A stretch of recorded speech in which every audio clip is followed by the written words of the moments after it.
Hi, good morning, everyone, and welcome to our final day of gathering. It's been an amazing week so far. I'm thrilled to have you all join us. I'm excited for today's discussions. Today's theme is lessons learned, sharing successes and challenges, and we have some wonderful panelists and small group sessions set up, small tent sessions set up.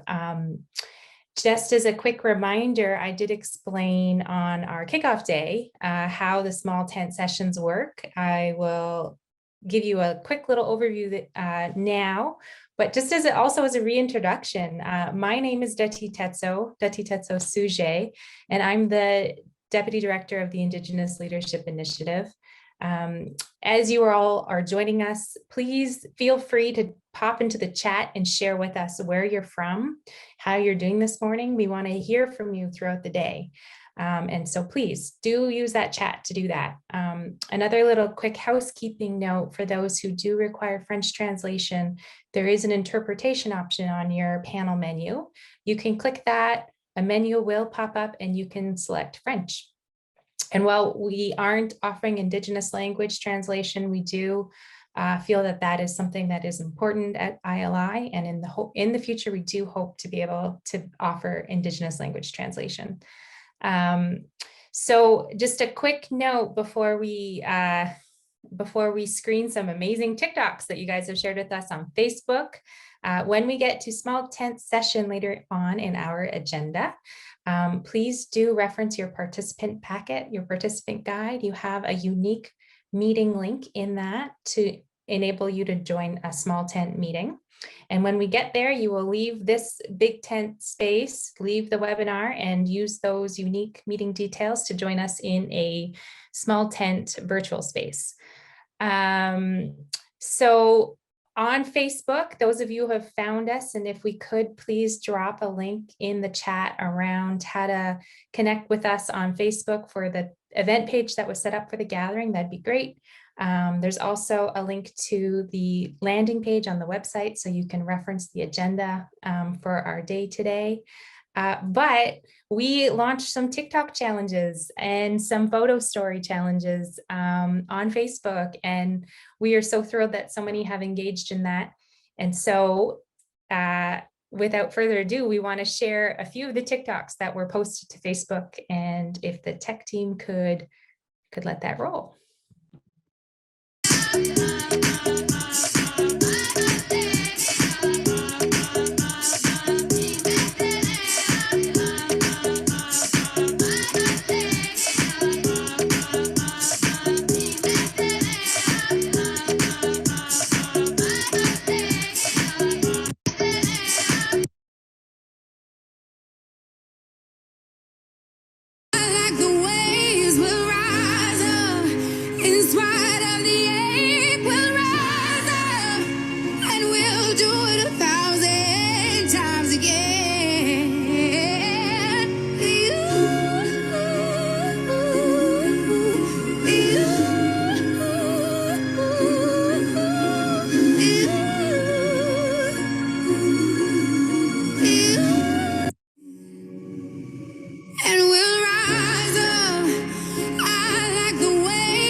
So thank you to Cody, to Shauna, to Cole, and to Stephanie for participating in our TikToks. That was awesome. We love them.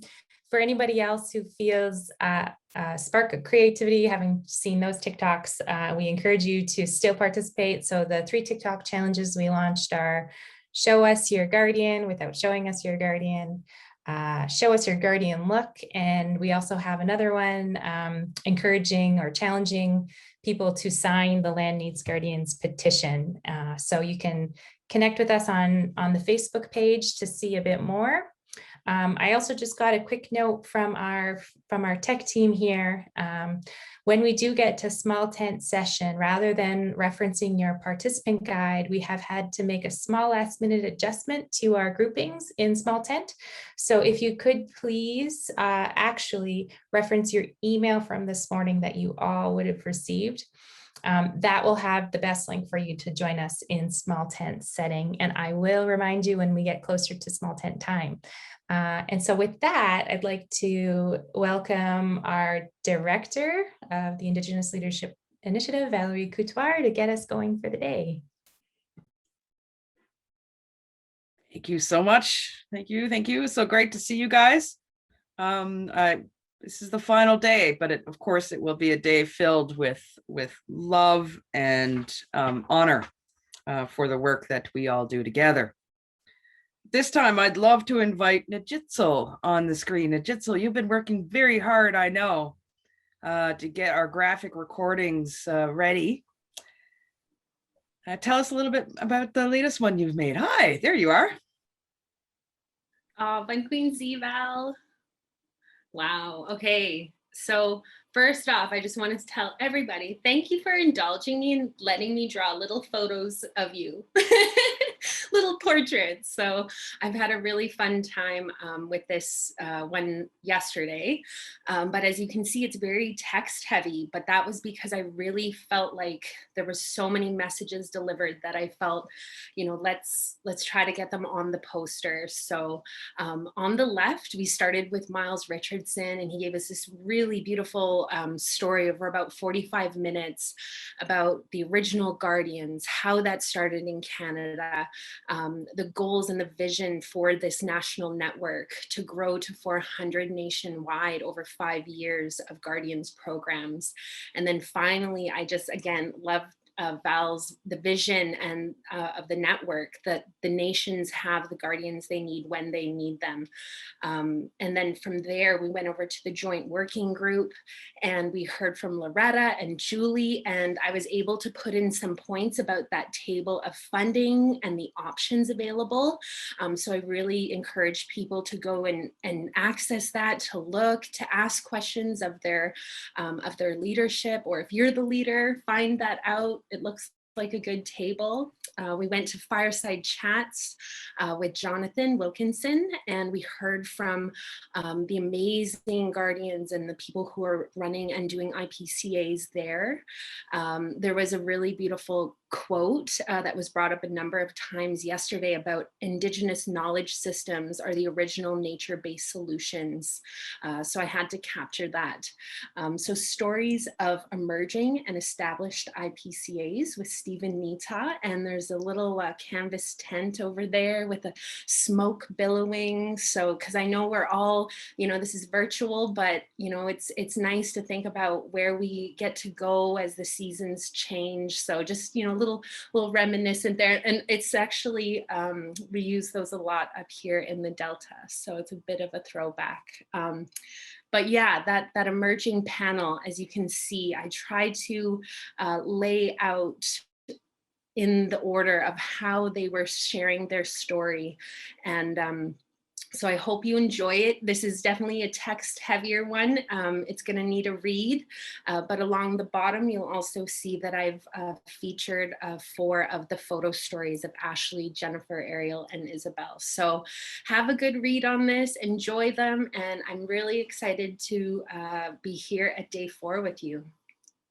Wow, Nijitsul, that is spectacular. I'm ever amazed how you could capture all of this all in one piece, with the breadth, the depth of information that we've been sharing here at this gathering. So thank you so much, Nijitsul, for your hard work. I'm getting a note that there might be a problem with the French translation. Pour les francophones qui sont en ligne, s'il vous plaît, cliquez sur le bouton interprétation et choisissez le français pour avoir accès à notre interprète, à nos interprètes. So at this time, I have the honor of introducing video remarks that were prepared by Premier John Horgan of British Columbia. Premier Horgan was first elected to the legislature in 2005. He became leader of the BC NDP in 2014. Earlier in his career, he worked in a BC mill and a joinery. I have a lot of appreciation for that as a forester. Later, he started a management consulting company that helped both private and public sector organizations. He's also a supporter of Guardians.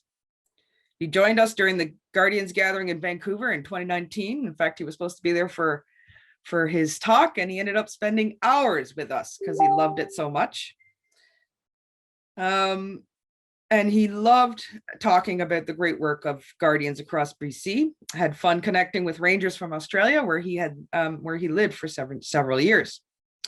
So Premier Horgan unfortunately couldn't be with us in person, but he prepared the following remarks, and we'll be back after we see those. Thank you.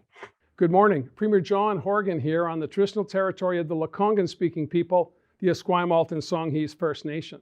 I want to acknowledge also the events unfolding into Kamloops territory around the residential school there and the profound impact that would be having on survivors, their children, and their grandchildren as we deal with the impacts of residential schools to this very day. I want to thank you for the invitation to speak today to the National Indigenous Guardians Gathering. I have very fond memories of the gathering in Vancouver just 2 years ago. I enjoyed hearing about your work here in BC, as well as learning about the Rangers movement in Australia. As you know, less than 2 years ago, our government passed the Declaration on the Rights of Indigenous People Act. That was an important step towards a true and lasting reconciliation. It reflects our commitment to a transparent process as we engage in ongoing consultations. We believe in partnerships and we believe in collaboration. Just last week, the provincial government announced an historic agreement, a partnership with Coastal Funds and the Kwik-Wasuutsunuk Ha-Wa-Nice First Nation. Funding will now be available for a Guardian Watchman presence throughout the First Nations territories in the Broughton Archipelago. The Heath-a-Lease agreement takes its name from the Kwakwala word meaning making things better, and that is what we're doing. First Nations hold an inherent right and responsibility to care for their traditional territories. You have been stewards of these lands and waters for millennia. Who better to do that work today than the descendants of those whose ancestors were the eyes and the ears on the lands we now call British Columbia? Collaborating with First Nations in the stewardship of traditional territories is part of advancing reconciliation. For the past year, our government has been looking at the best way for the province to do so.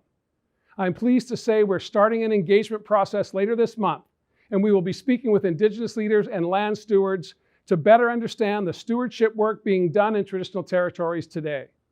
We are still ironing out the details, but we will get to a conclusion that will be in the benefit of all peoples and, of course, most importantly, the territories that we all call home. Our commitment is to listen to what First Nations partners think of the several important topics before us. We hope to create a shared understanding of the term Guardian, to learn about existing Guardian programs, and to have open conversations about how we can collaborate on shared stewardship opportunities.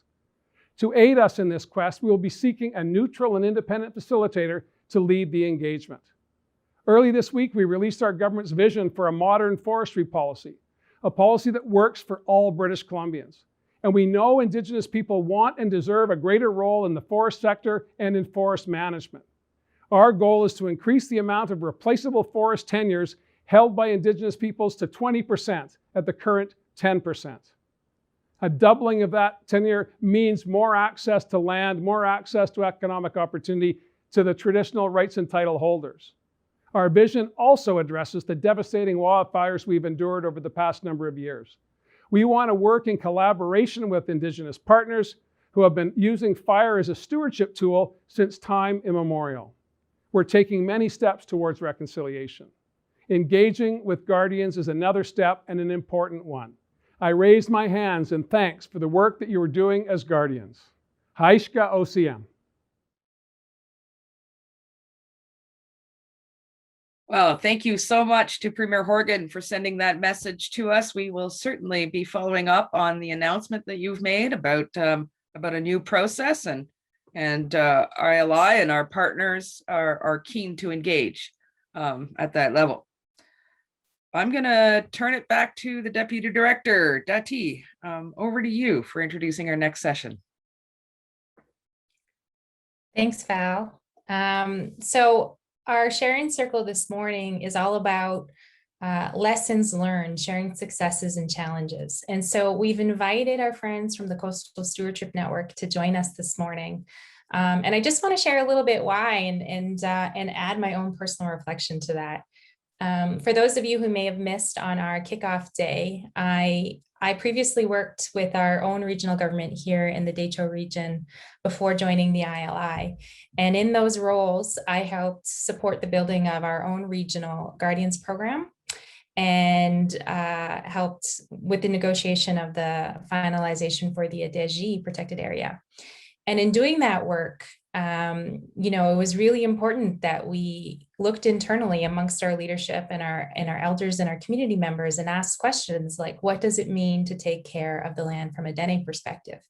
And as we started to gather and share those perspectives, we invited others into those discussions. And we were so grateful that when we reached out to others, like folks from the Coastal Stewardship Network, folks from Flitsoké, the Innu from Labrador, when we invited them in to share with us their lessons learned, they graciously agreed. And it was instrumental in helping us learn ways to move forward.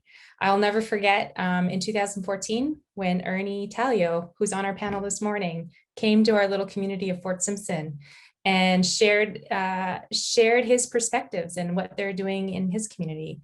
And on a break, I shared this with Ernie during our panel prep on a short break in between our sessions that year. I had asked him, what was the time frame from when you started to when you really saw a lot of momentum build and change? And he reflected and he had said, in a 5-year time frame, we really saw a lot of growth. And at the time, when I was at the very start of that journey with our own communities, that was actually a huge weight lifted off my shoulder, because I realized that in a 5-year time frame, you can make a lot of strides, you can make a lot of gains.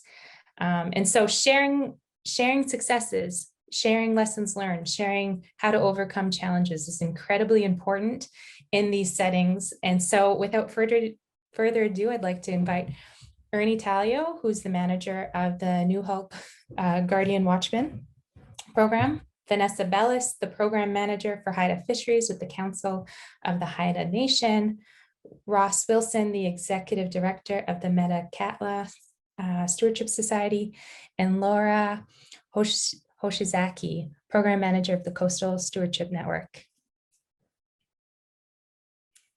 And I'm just, if the tech team could spotlight them. Perfect. Hi, good morning, you guys. Welcome. Good morning from BC. I've been looking forward to this conversation all week. Morning.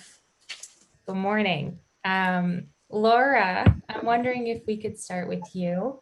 I know you work in the network office, and if you could provide us an overview of how the Coastal Stewardship Network works. And Yeah, absolutely. So good morning, everyone. Nice to see you all. Go ahead. I'm sorry, Laura. I forgot. That's I okay. wanted to give you guys each an opportunity to share your own perspectives and a little bit of background. And I'm just too excited to get right into things. But maybe I'll just pause and back up a minute, and maybe I'll ask Ernie if you wouldn't mind just sharing a little bit about your background, your community, where you're from. Hello, my name's Ernie Talio. I reside in the Kumquats village here in New Hope Territory, otherwise known as Bella Coola, BC. I've been working as a guardian watchman since 2009, the fall of 2009. And we had our first field season in 2010 with just 2 of us. That's a long time ago. Your opening remarks there about our experience in Fort Simpson. A lot more has happened since then.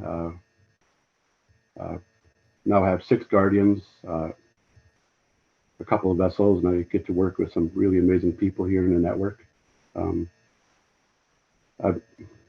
Just some of myself. I'm married with 2 children, and our son is graduating at the end of the month from high school. I'm really honored to be here, and thank you all for the invite. And Thanks, Ernie. I'll never forget you coming up and me having to find you that Canada Goose parka, because you came in January, which is one of our coldest months up here. It was a good like -40 while Ernie visited us. Vanessa, maybe I could ask you now to share a little background on where you're from and your work. Good morning, everyone. My name is Vanessa Bella Sieklo Red Moon. I was born and raised in Masset, Haida Gwaii, BC. I'm the program manager for Haida Fisheries, Council of the Haida Nation. I've been working for Council of the Haida Nation for over 20 years. I've been in the program manager position for 3 years now. So our Guardian, I've worked directly with the Guardians. I've overseen the Guardians and the Watchmen in their work.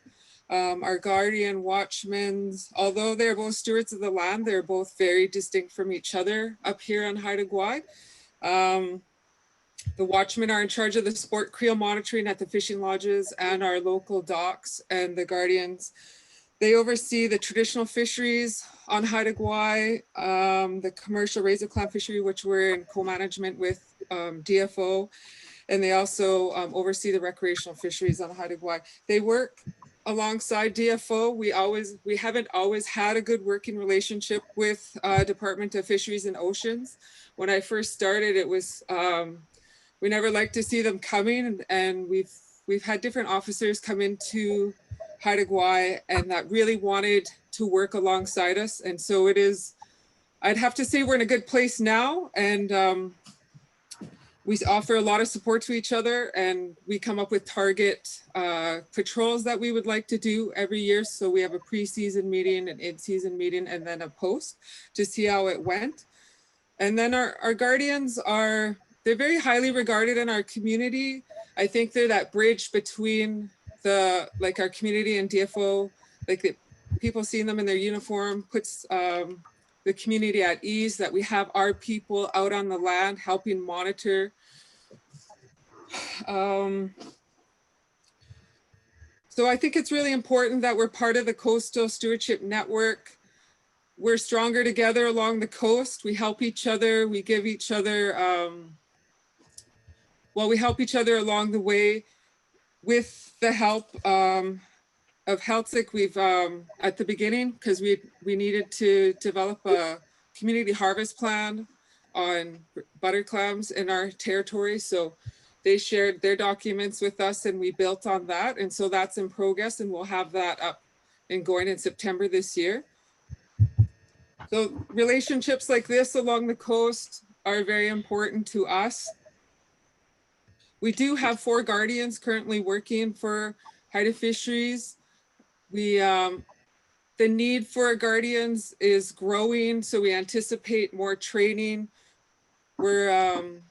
Capacity building has always been a struggle on Haida Gwaii, so just getting information out there to younger people that we do have jobs available. So thank you for having me here today. Thank you for joining us, Vanessa. I love, love, love your headpiece, and you look absolutely beautiful this morning.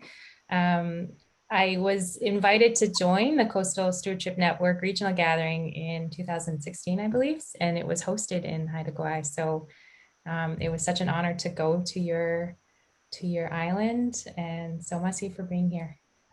Ross. Thank you very much. Ross, could you share with us a little bit about your community, a little bit about your work and background? Yes, good morning, everyone, or good afternoon to most of you.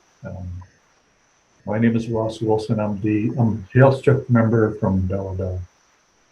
And I'm currently the executive director of the Metlakatla Stewardship Society. And the mandate of the Stewardship Society is to look after the lands, waters, and resources on behalf of the nations, the Metlakatla Nation. So, and I'm happy to be here and participating in this panel session and learn on what's going on across Canada. So this is exciting. It's getting some really good traction. So I really look forward to our presentation, but also learning experiences. Thank you. Thank you. And Laura, over to you. If you would share with us some of your roles with the Coastal Stewardship Network, and then provide the wonderful overview that we had talked about. Yeah, for sure. Thanks, Tati. Masi. My name is Laura Hashizaki, and I work in service of the Coastal Stewardship Network for Coastal First Nations Great Bear Initiative as the program manager. I am from Tinaha and Sinixt territory, also known as the Kootenays in BC here, and I currently live in Musqueam, Squamish, Tsleil-Waututh territory, also known as Vancouver. I started working for Coastal First Nations around 6 years ago, working specifically on our regional monitoring system and the Coast Tracker data collection app. So really I'm a sort of data geek, just sort of that likes to get outside. Yeah, so thank you for having us all. I just wanted to say a few words, maybe a little bit about the structure of the network, and then hand it over to the other panelists to really share with everyone their experience on the ground. But I thought I would just set up a bit of the structure. So we started as a network in 2005, and it was really coming out of a meeting where people, experts and leaders from all of the Coastal First Nations territories came together to talk about common challenges and a desire for training and working together and collaborating. And so out of that initial meeting really sprung the network, recognizing the desire and the strengths of working together collaboratively, and how there were so many common issues and challenges across the coast, and recognizing how all the benefits could be shared if people were working together on them. So more specifically, and maybe I'll ask Eden if you don't mind showing the map, so I can, yeah, here we go.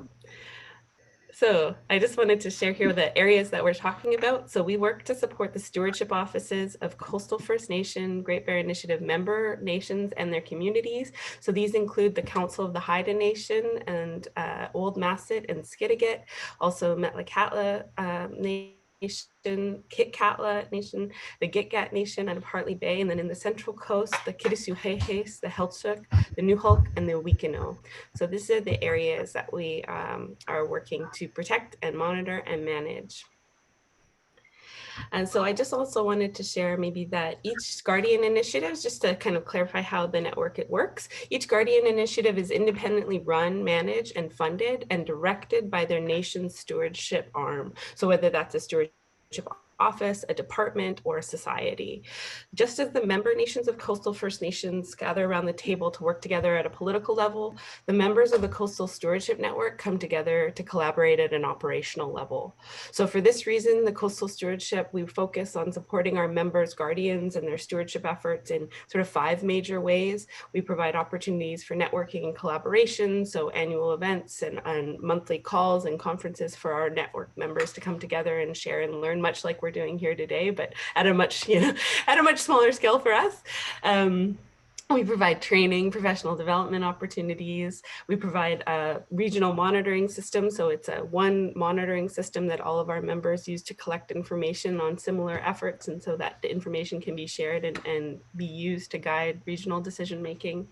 We provide support directly for Coastal Guardian Watchman efforts. So whether this be supporting in developing safety programs for the Guardian, the Guardian offices, working on things like the uniforms and the flags and that sort of overall kind of look and feel of the Guardian programs and their presence on the territories. And then we also provide communication and storytelling support. So we have some videos as well, and just getting the stories out through our newsletters and our website and all of that, just to share the work of all the Guardian programs on the ground. So I just wanted to give a high level overview, but I'll leave it to my other expert panelists to share more. Thank you. Thank you. Thank you, Laura. It was so nice to have seen you a few years ago when you were able to come up to Yellowknife and share with the programs in the north how you guys run your data management systems. And so thank you. Thank you for being so generous with your work and sharing. Ross, I'm wondering if I could start with you. Laura touched on a lot of things that the Coastal Network does. And I'm wondering from your perspective, if you could share what inspired the communities on the coast to start the network and ways that that benefits your nation. Inspiration, well, the inspiration came from the leaders in the community, recognizing we had the responsibility to be stewards of our land. So that's where it originally came from. How it evolved into what we see today as a network in the Coastal First Nations. So that's an interesting story. It was the leaders that kept questioning the benefit they were getting from all the logging activities that were happening in the territory on the coast. They'd be standing on the shores watching shiploads pass with loaded with barges with logs. And it was these internal questions that created a meeting in Vancouver that David Suzuki hosted the first session, and it was originally called Turning Point. And the majority of the participants were Central North Haida Gwaii members, chiefs. And it was then that they realized that they all had like-minded issues and wanted to work together to betterment not only their community, but the Central North Haida. So the Turning Point grew into what we see now as a Coastal First Nation Great Bear Initiative. But it was early in the development of that body when the question was, well, how committed are we to work together specifically on some issues? And stewardship became one of the priorities within the need to address some of the issues. So the evolution of the stewardship program started within a couple of years of what Turning Point turned into Coastal First Nations. And from the creation of this, we call it a program at the CFN level, the Guardian Watchman requirement was part and parcel to it. So that's where the original interest at a network level grew from. But our original, I think all of us can say this, that when we say that we're the true stewards of the land. That's where the guardian responsibilities came from.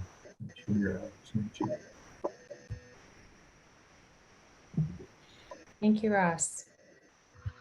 I know from some of the work that I've done here in the Dayton region that guardians have many roles. They can range from environmental monitoring, engagement with youth, public education and outreach, all the way up to enforcement. I'm wondering what sort of things your guardians do across the network and what are the priorities that your guardians focus on? And I'm wondering, Ernie, if you could start with that answer for that. Yeah, so kind of the world we're living in right now, we're like almost post-pandemic, but pre-pandemic, we were really focusing on engaging our youth in our local school. We had a lot of success reaching out to the SEAS program, so the Supporting Emerging Aboriginal Stewards. Both there's a coordinator in our school, plus a summer coordinator for young adults. So we would engage them as much as we could, take them out onto the land, kind of encourage them to, post-secondary. We need biologists, marine biologists, that kind of training and schooling. The other part of what we do is just being out on the land. If I can have that map pulled up that I have there.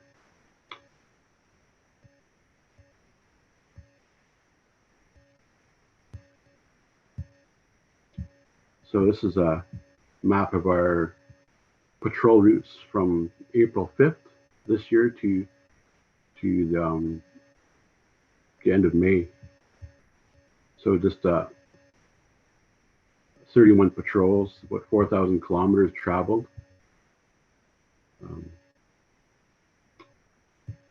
So we're out there 3-4 days a week. My job is to try to coordinate my two boats, my two crews, and have a good reason for them to be out there.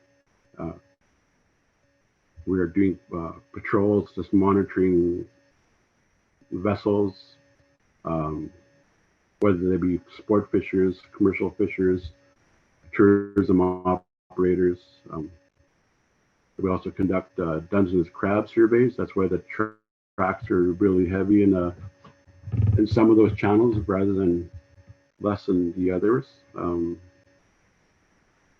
Yeah, so we're just out there as much as we can because, as Ross mentioned, there's the reason why this network started up is because we rarely see DFO out there. We rarely see BC Parks out there, conservation officers. Never see them out there, but we're out there, and we're out there all the time, collecting a lot of information and data through the RMS system, and it's really done our nation a lot of good, and as well as other nations as well, in pushing commercial crab closures in a lot of areas just recently. Yeah, and also where vessels opportunity as well. If we're out there, we're just in the last week we responded to 2 calls for help, and fortunately nobody was hurt, but yeah, that's kind of what we do. We're amongst the first to be called if there's something going sideways, or yeah. That's great, Ernie. The map just really helps kind of bring your words, gives us such a great visual, gives us a way to see you guys' footprint on the land. So that's amazing. Vanessa, I'm wondering if you could share with us, what are some of the priorities that your Guardians focus on Haida Gwaii? And I noticed a question in the chat about youth initiatives. So if you want to highlight any particular youth initiatives you guys work towards. Okay.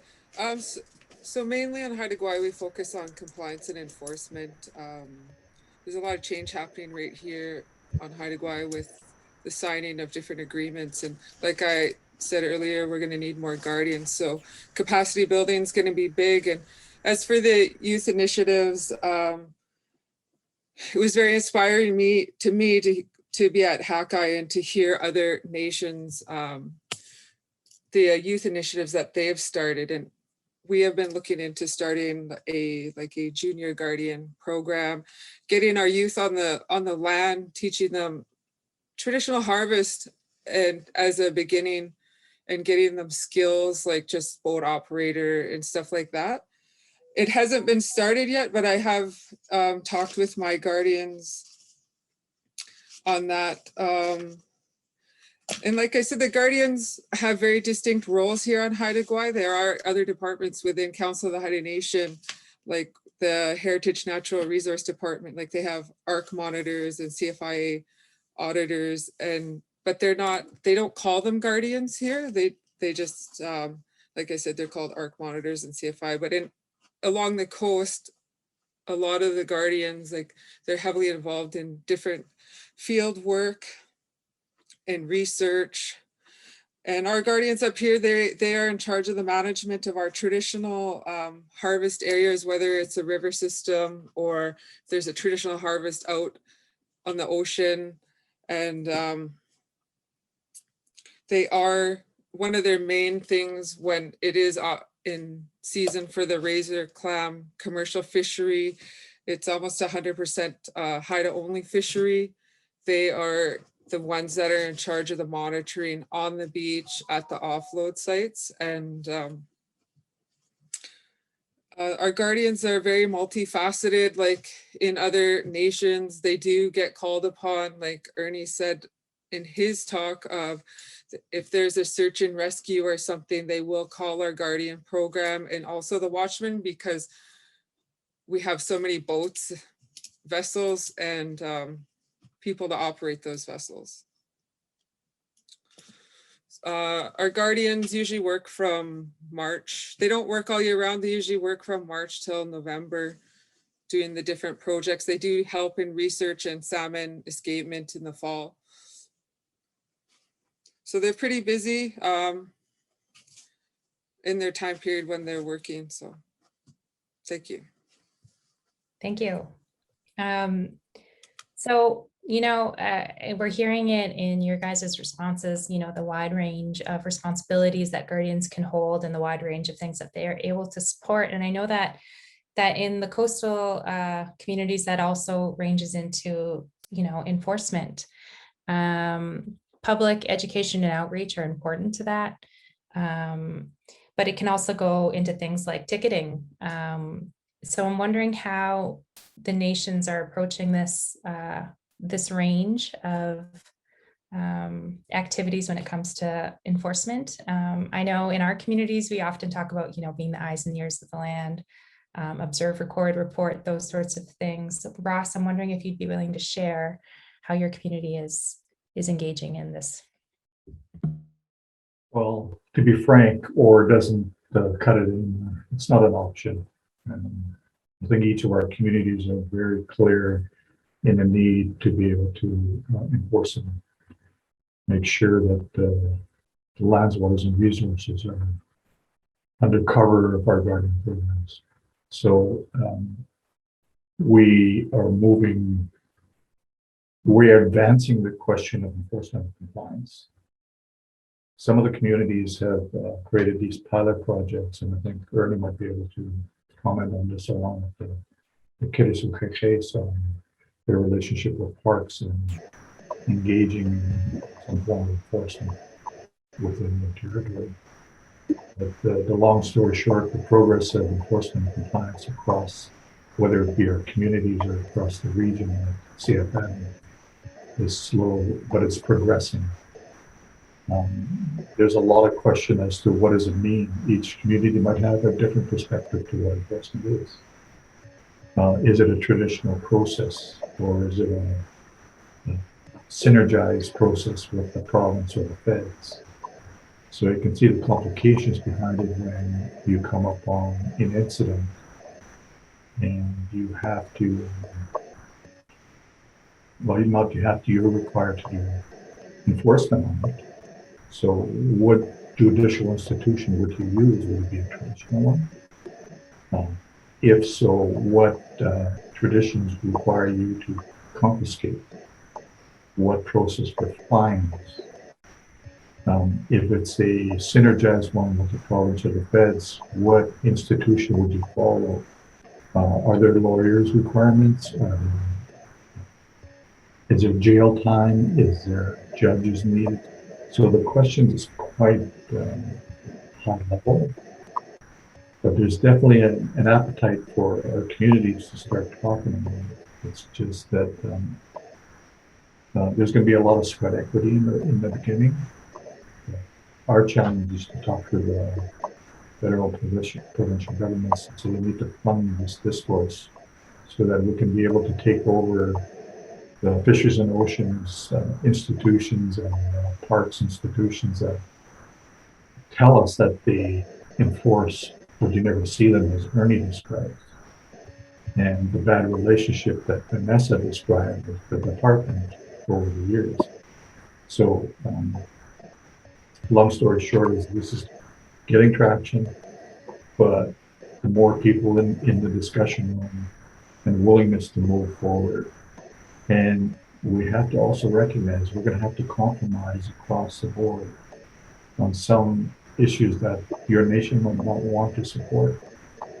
For example, what do you do when you find one of your own family members breaking a rule? Do you revert to a traditional law process? Or do you revert to a synergized initiative that the province and the feds, you might have to come to an agreement with? So there's a lot of discourse to be involved here to be able to put everything on the table, and whatever comes out of it, that's the direction we're going. No longer will DFO and provinces and territories enforcement compliance responsibilities in your territory. It will be you. So the unfortunate part is it's probably going to not be evolve in my lifetime. I'm not a young man. It's something we have to do right now, to be frank. Sorry, Frank Bell, to be frank. Wow, that is like a lot, and it takes a lot of leadership to accomplish what you just outlined there. And so thank you for sharing that. I want to know, Ernie, if you wanted a chance to chime in and share some of those case studies that Ross had kind of nodded its head towards. Yeah, I'm sorry, in my talk earlier, I forgot to mention the New Hulk and Kitasoo are going to be taking part in a pilot project with BC Parks. Because of the Stewardship Technician Training Program that the CSN and VIU have offered to us, it's given our guardians the necessary training through BC Parks. They're going to take that in this pilot program and be given full designation, BC Parks designation. So our guardians are going to be able to, if they've seen infraction, deal with it, charge a person or write a ticket with really no strings attached to BC Parks. We're not going to be working with them or underneath them. We're still going to be New Hulk Guardians, just with this designation in our back pocket. And I think that's a really good advancement. I think I hope that works out for other Guardian programs as well. And yeah. That's really interesting, Ernie, to get the designation authorities, but then still be operating sort of parallel to those, those provincial authorities. That's a really interesting thing. And just so our audience is aware, in our small tent session later on, we are going to get a presentation that highlights the work of that STTP program. Anyway, so that's really neat. Vanessa, I'm wondering if I can ask you, as an Indigenous woman working in stewardship, wondering what inspires you to do this work, and what are some ways that you think women can become more involved in Guardian work? I feel that the longer, like I started with Haida Fisheries as a field technician, and then I progressed to a watchman supervisor, then an operations supervisor. But in that time, I did training as a commercial scuba diver for research. And at the time when I went in January 2000, I was one of 12 women. They said 1 in 12 became a certified commercial scuba diver. And we still use the same company now for training, but the number is now, it's close to 50%. So that's really inspiring to me that there's so many more women getting involved in that. It is mostly for research purposes. We have lots of upcoming biologists. And for me, the more I worked in Haida Fisheries, the more I thought about conservation, sustainability, not just for my children or grandchildren, but for generations to come. And I feel this work is so important for us to be involved in. And for me personally, I guess my background, like when I grew up, I'm the second youngest, and I have 3 brothers. And I grew up very close to all my other family. My aunts had their children too. And so we were together daily, and I grew up with all male cousins. So I was the only girl, and I could hold my own with them. And so I feel that just me being the program manager and the role I play in, it was just a natural progression for me. In all the work I've done, I'm often the only female, but as for getting more women involved, I think that I think it's engaging the youth, and that's where I see us making the biggest impact. And in different programming within Haida Fisheries, we have a Haida Gwaii Marine Stewardship Group, and we go into classrooms to teach about species at risk. And I brought my dive gear into one of the education sessions and to an elementary school. And I have a new marine biologist within Haida Fisheries, and she actually said she remembers the day I brought in the gear, and that was one of her inspirations to go to school, and she wanted to do that. And now she works for Council of the Haida Nation. And I like having her at the forefront, engaging youth and showing them this is what you can do. So empowering women is so important. And I also I come from such a long line of strong, resilient Haida women, and then it's just to see all that they've been through and just having the support of them. Like I have the constant support of my mother and my late grandmother. So I just think it's amazing to see the different movements. There are other Haida biologists that have graduated in the last couple of years, and them coming back home and knowing they can have a job within the nation, that there's so much more important work to do. I see, Vanessa, that's amazing. Especially knowing you're inspiring the next generation of leaders in the work that you're doing. Like, that's so powerful.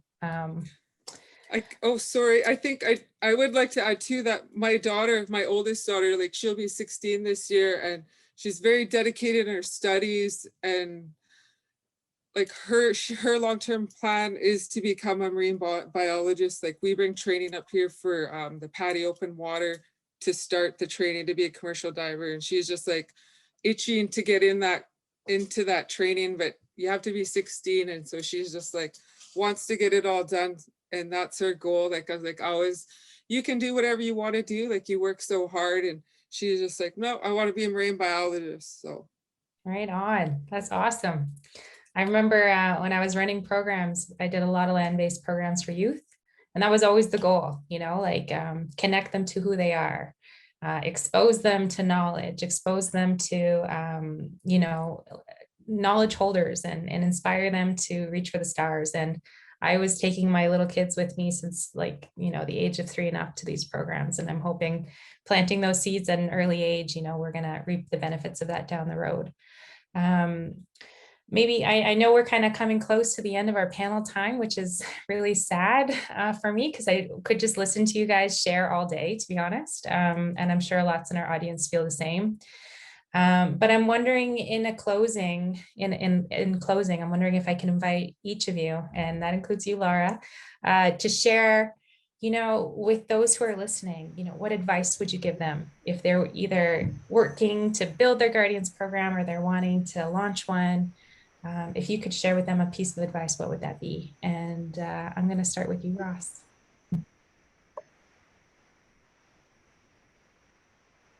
I'll start with you, Ross. Oh, I'm sorry. Yeah. Oh, advice. Well, we all know that we are two stewards of our own country. It's about leadership support. It's about the willingness to compromise, recognizing that we work in a different world. It's not just within culture, language, anymore. It's a global village that we deal with now. So the willingness to compromise to create a program or a network that's going to best support your leadership's initiative toward the protection of lands, waters, and rivers.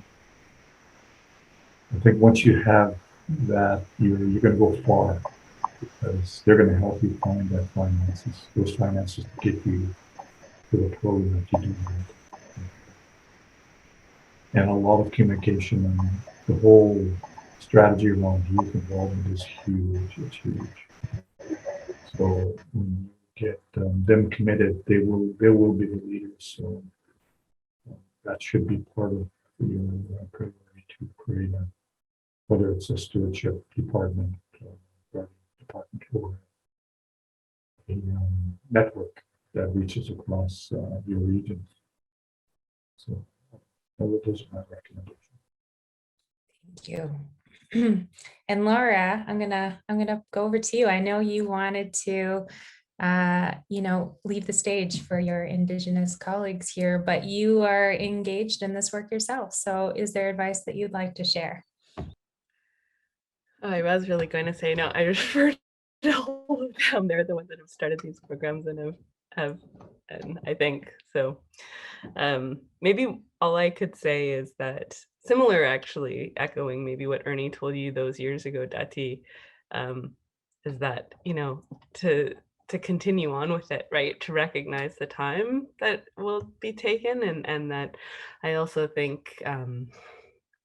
Starting small, moving forward, not being overwhelmed by taking, I think it's important to take care of yourself and to not be overwhelmed with all the work to do, and to be continuing on that path is, I think, the most important thing. And recognizing that every step you're taking is a really momentous step and an important one too. The work that all of the Guardians are doing across, and the growth of this movement and this growth of these initiatives across the land is so inspiring. And as a Japanese Dutch settler to Canada Territory, I thank you all so much for the work that you're doing. We all benefit from all of this hard work you're doing, and it is hard. So also please remember to take care of yourselves. Thank you, Laura. In our programs, we often talked about having a vision that includes everyone, that reflects everyone. So I thank you for sharing your voice in this panel, even though I know you were hesitating too. Ernie, could you share, what advice would you give? What advice would you give to those who are working to build their programs or working to launch one? I know you inspired me greatly when you came to our community. So I think looking back in all the years that we've been doing this work, I think what's most important to us here is what's worked is listen to your elders, engage your youth, and just be there build a good safety program. I think that's really underrated in a lot of programs is, we have to get out there and be able to come back home at the end of the day. Really important. Just listen to your elders. A lot of the people that were on my hiring panel were from my Marine Youth Committee, and the bulk of them are elders, and they had a lot of say in what we do here in New Hulk. A lot of really important work, and just it's a really big goal of mine, and really big goal of us here in New Hulk is to engage our youth, get our youth out on the land. That's really important to us here anyways, and that's really worked for us. And work with your network. For us, we have really good bunch of people in our network that our training coordinators, our program manager, who's done an awesome job. It's been a really great honor to work with people like Ross and Laura and everybody else in the network. We get to meet people like you, Dati, and thank you again for this day, and thank you. thank you, Ernie. You shared so many good pieces of advice that I would just like to reiterate and highlight. Engage your youth, develop your safety plans. Sometimes just that itself is huge. I know that, especially a lot of our Guardians across the country, they work in remote places. They encounter a lot of liabilities in their work. And so really focusing on those safety plans, it's big. And listen to your elders. Like, that's such a beautiful piece of advice. Vanessa, can I ask you to share your perspectives? What advice would you offer? Well, we are the stewards of the land, and we have our traditional knowledge that in which we've used to manage our lands and waters from time immemorial. So share our knowledge and listen to our elders and our people of the community so they can be heard and part of the process. Here at Council of the Haida Nation, we work with various committees, and so there's communication on an opportunity to engage on many different levels. And yeah, I totally agree with starting small, and even if you're moving forward slow, it's still progress. Like we still have a lot to learn here. There's a lot of change going on within CHN right now. And so it's going to be interesting how much the program grows in the next few years. And I can't say enough about training. Training's so important. Whether it's first aid or, you know, boat operators or like always, we're always looking for more opportunities for our guardians and our watchmen to do more training. And we've been so fortunate to have like programs like the STTP program. And yeah, it's just such important work.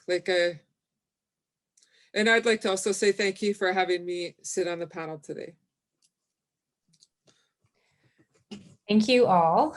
Thank you all for joining us today and for sharing your perspectives and your stories. I learned so much just from listening to you all share. So a heartfelt Masine Dusinathe. I say thank you to you. It's amazing how just sharing and reflecting on what's worked well, lessons learned, what are our challenges, how did we overcome them, what are our successes, what's worked for us, how much we all gain so much from that. I'll never forget even just simple pieces of advice and how far they went when I was working to build this program. Simple things like, you know, develop a guardian uniform and help foster a sense of identity amongst your program and your guardians, and how far that goes. And I feel like actually that was shared maybe, Ernie, when you and Jana came up to Fort Simpson. And I really, those sorts of things just really stuck with me. And I remember last year we had one of our regional Decho County meetings. It was one of our biggest regional meetings that we had hosted to date. I think at the peak of our meeting, we had about 75 participants in the room at one time, which is pretty big for our little communities. And one of our guardians came up to me. He came up to me, his name is Joe Lacorn. He's from Dega Gotene, which is Fort Providence, a small community of about 500. And he had found one of the guardian jackets. I guess one of our guardians had donated it away, and he was so morally offended to find it in the thrift store that he brought it back. He bought the jacket and repatriated it back to me. So, I mean, it's amazing how, you know, simple advice like develop a sense of unity through a uniform, through symbols, how empowering that can be. So thank you to all of you for sharing your stories, for sharing your perspectives. We're very grateful. All right. As a segue towards our break time, we have a few more things to share with you all. And the next is actually a guardian photo story. So I'm hoping our tech team could share the guardian photo story submitted by Jimmy Morgan. Thank you. And if Jimmy, if you can hear me, if you're ready, please do unmute yourself and share your story. Hello, thank you, and good morning. Can everybody hear me? We can. Okay, thank you for accepting my photos, and I just want to start off by saying my name is James Morgan. Everyone calls me Jimmy. I work for the Gitniawa Hereditary Chiefs as part of the Lachiep Guardian program. Over the years, it's been myself and these two guardians that you see in the photos. Dustin Gray is in the middle left, and Greg Johnson is in the middle right. For the longest time, basically we started in 2007 with a moose monitoring program, officially, I mean, as a Guardian program. We've had fisheries as a mainstay, but Guardian program officially started in 2007. It was just myself and Greg Johnson, and Dustin was our third, our backup, but very reliable, both of them. And over the past few years, the main part of my story is about teaching, learning, mentoring, and strengthening your team. Like I said at the beginning, it was just Greg and I. We both took a lot of training, and now we pass it on to each other as much as we can, because strengthening that team is very important. I'm not always around there all the time, so I'm able to lean on both of these guys to do very important and high level surveys and whatnot. So in the photo, you can see that we are doing a water level survey with the survey tripods there. Also, there's in the water there, we're doing a water flow survey. This is important to our lakes and our streams. It's a huge hydrology project. We are understanding how much water is flowing in and out of each area, and also the temperatures of each tributary and what that does to affect the lakes themselves. So another main part of my story is that biologists and hydrologists are very important, but ultimately become very busy. So the programs that have the ability to send out guardians to do these high level surveys, they actually save a lot of money for the program, because they're able to do these high level tasks, and the biologists and hydrologists sign off on them. So in reality, once your Guardian program grows very large, it's going to be leaned on to do many things, not just your main programs or projects, but people will be calling in to check on water levels, like my Guardians are right now. They're not able to be here at this time because they are flying drones and checking for eroding riverbeds and such for the next village over. Very, very busy, and they get called upon all the time, which is why you need more than 1 or 2 or 3 guardians that really know what they're doing. So in closing, I just want to say again, I'm really proud of Greg Johnson and Dustin Gray for all that they do for their community, their house groups, and their nation as a whole. Thank you very much.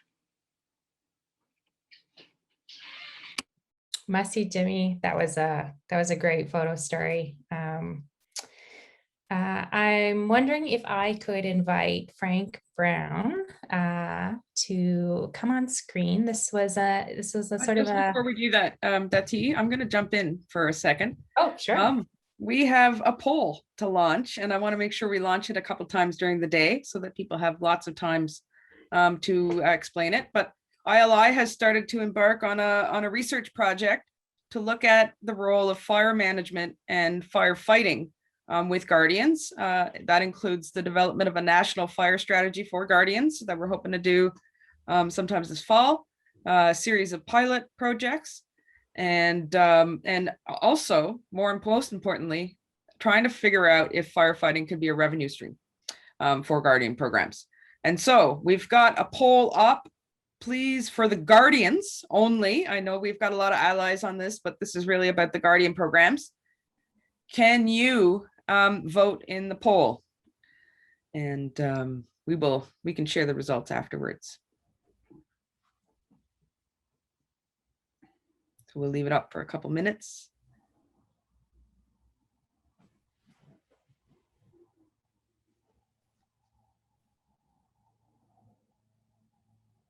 Okay. All right. Thank you, Dati, for indulging me. And I'll turn it over to Frank now. Great, thanks, Val. And just as a little brief introduction to the information Frank is going to share with us. Frank, you were involved in the Great Bear Initiative. You were involved in with the Coastal Stewardship Network folks, and you have a project that you've been working on that helps share perspectives. So if you'd like to just I'll turn it over to you. You can share, and we're going to put up a link to the summary in the chat box for everyone.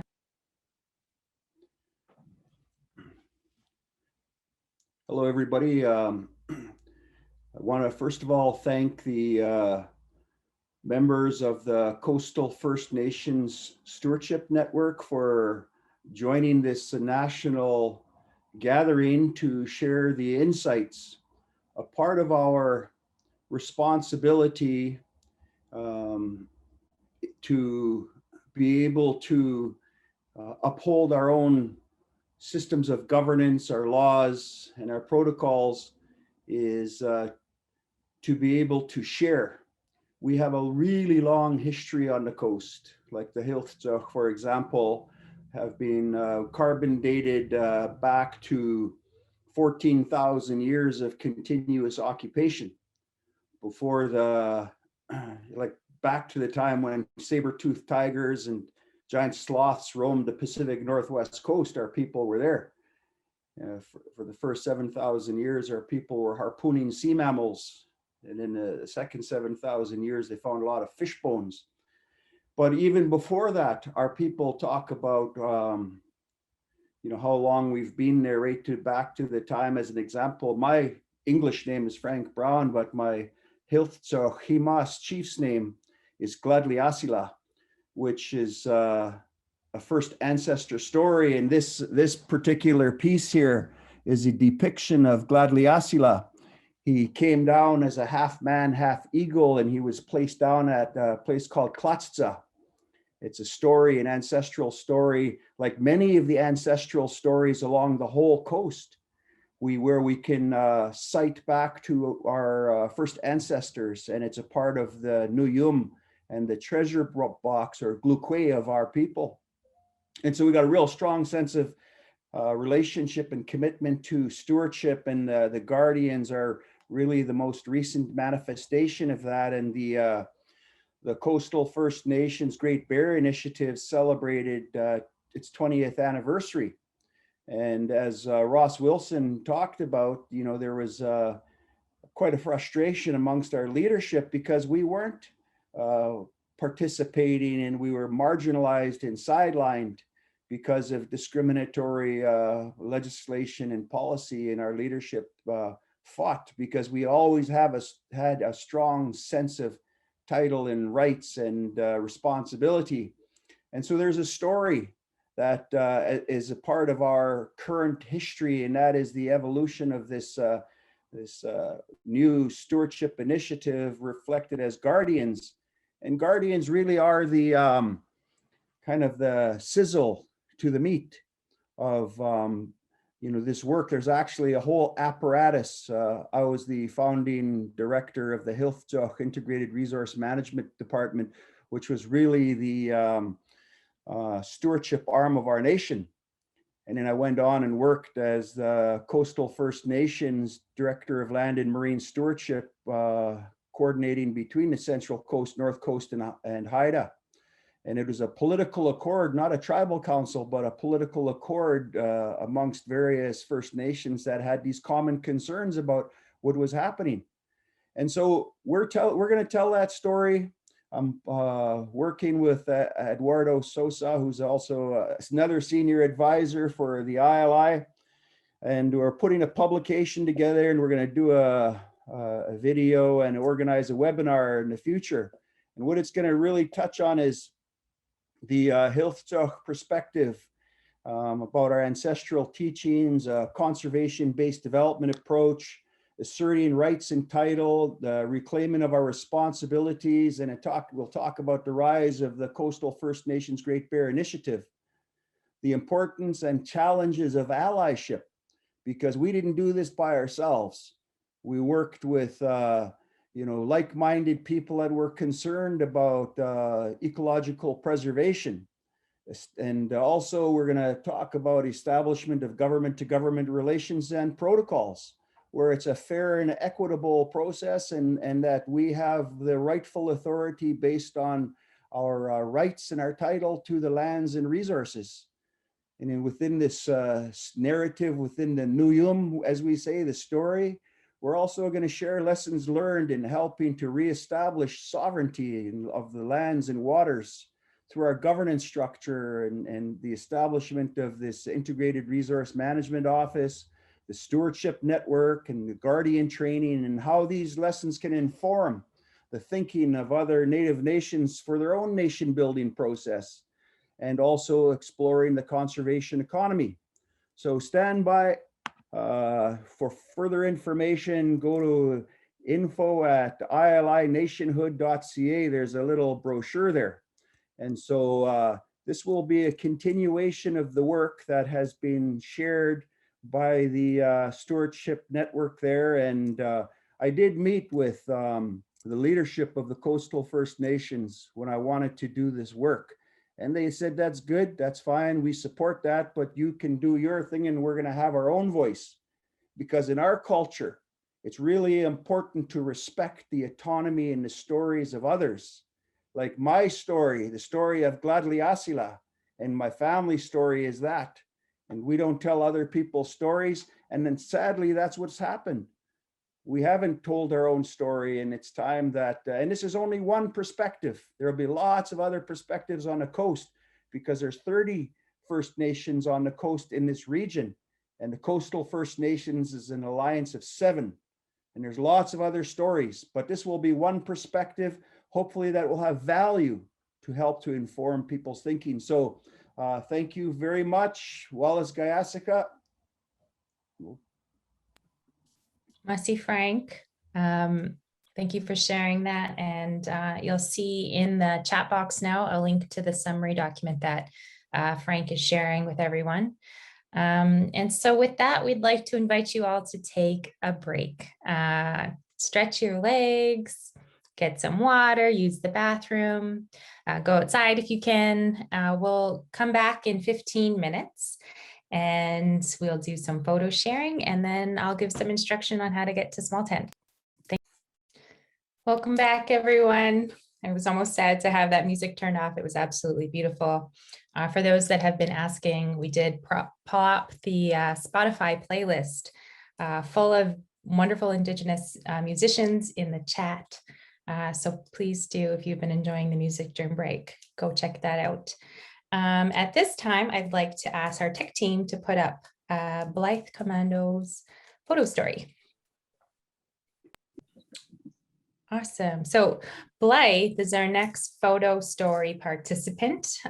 He is a guardian for the Kitigan-Zibi Anishinaabe in Ontario. And Blythe, if you can hear me, could you please unmute and share a story? Hi, could you hear me? I can, yes. Koi, Blythe Commando, Indigenous Cause, Kitigan-Zibi and Nojibok. Hi, my name is Blythe Commando, and I'm from Kitigan-Zibi. I have been a guardian in the community for the past 2.5 years. And as with most communities, ours has noticed a steep decline in the moose population on our traditional territory. In the past 2 years, the Algonquin Nation has put pressure on the government for a moratorium on the sport hunting of moose. In an attempt to address this concern, an aerial moose survey was done to assess the population of moose in the Parc La Vérendrye, which is located just north of our community. The survey was carried out by the provincial government and the Algonquin Nation. Once the survey was completed and the data was analyzed, the government disagreed with us in the decline of the moose population and came to the conclusion that it was a healthy population for one that is hunted. The following season, the Algonquin Nation proceeded to erect roadblocks to restrict access to sport hunters on our traditional territory, and this is carried out mainly on the grassroots level. Currently, negotiations are still being carried out, but this was being done on a political level. The picture that you see was taken by my partner and I this winter. And by using the training and experience that we received during the aerial survey, we were able to, using drone technology, we transferred to that. And after 2 days of flying, following old moose tracks, we then came upon fresh sets. Once this happened, then an intensive grid pattern was flown until we were able to locate the herd. Once the herd was located, we proceeded to fly a circular pattern in order to identify the sex of the herd. To me, this is a very awesome moment because after seeing moose in their natural habitat from the air, I didn't think I'd witness that again until that moment. There are other ways that we use drone technology in our field of work.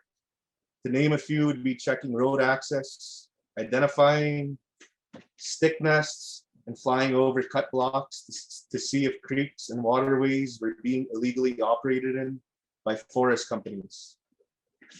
The most recent application that we executed using drone technology is we were able to locate a critical habitat for wood turtles.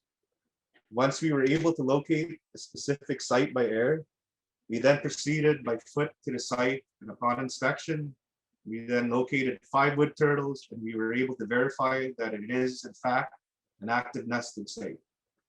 So with this, I say, miigwech for listening to me, and if anyone has any questions about the use of drones, I'd be more than happy to help. Miigwech for sharing, Blythe. Must see.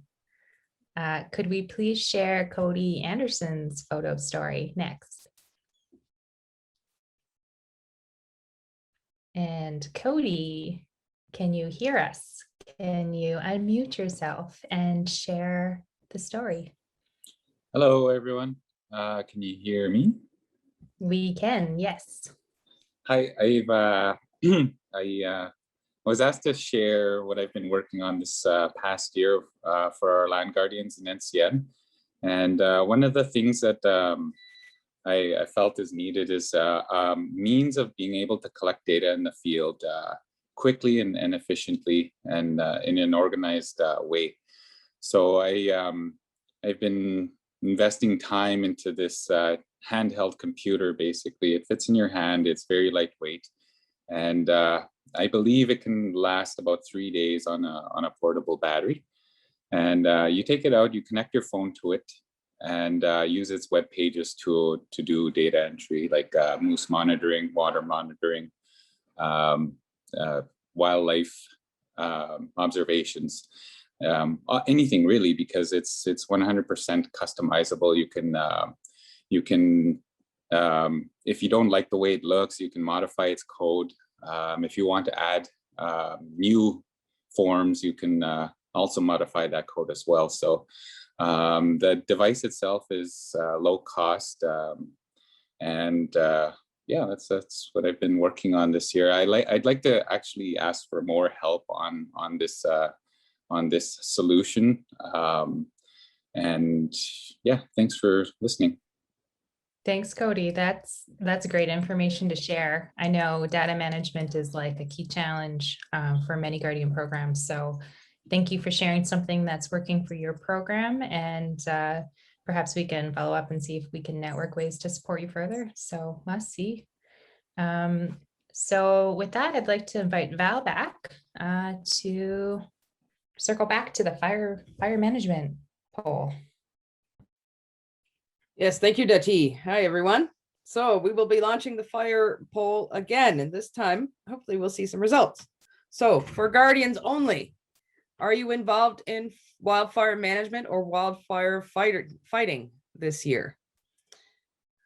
Please click the appropriate answer. We'll be using this data to help us inform our national strategy, and we'll be reaching out to you for those of you who are answering positively to be involved in that project, of course.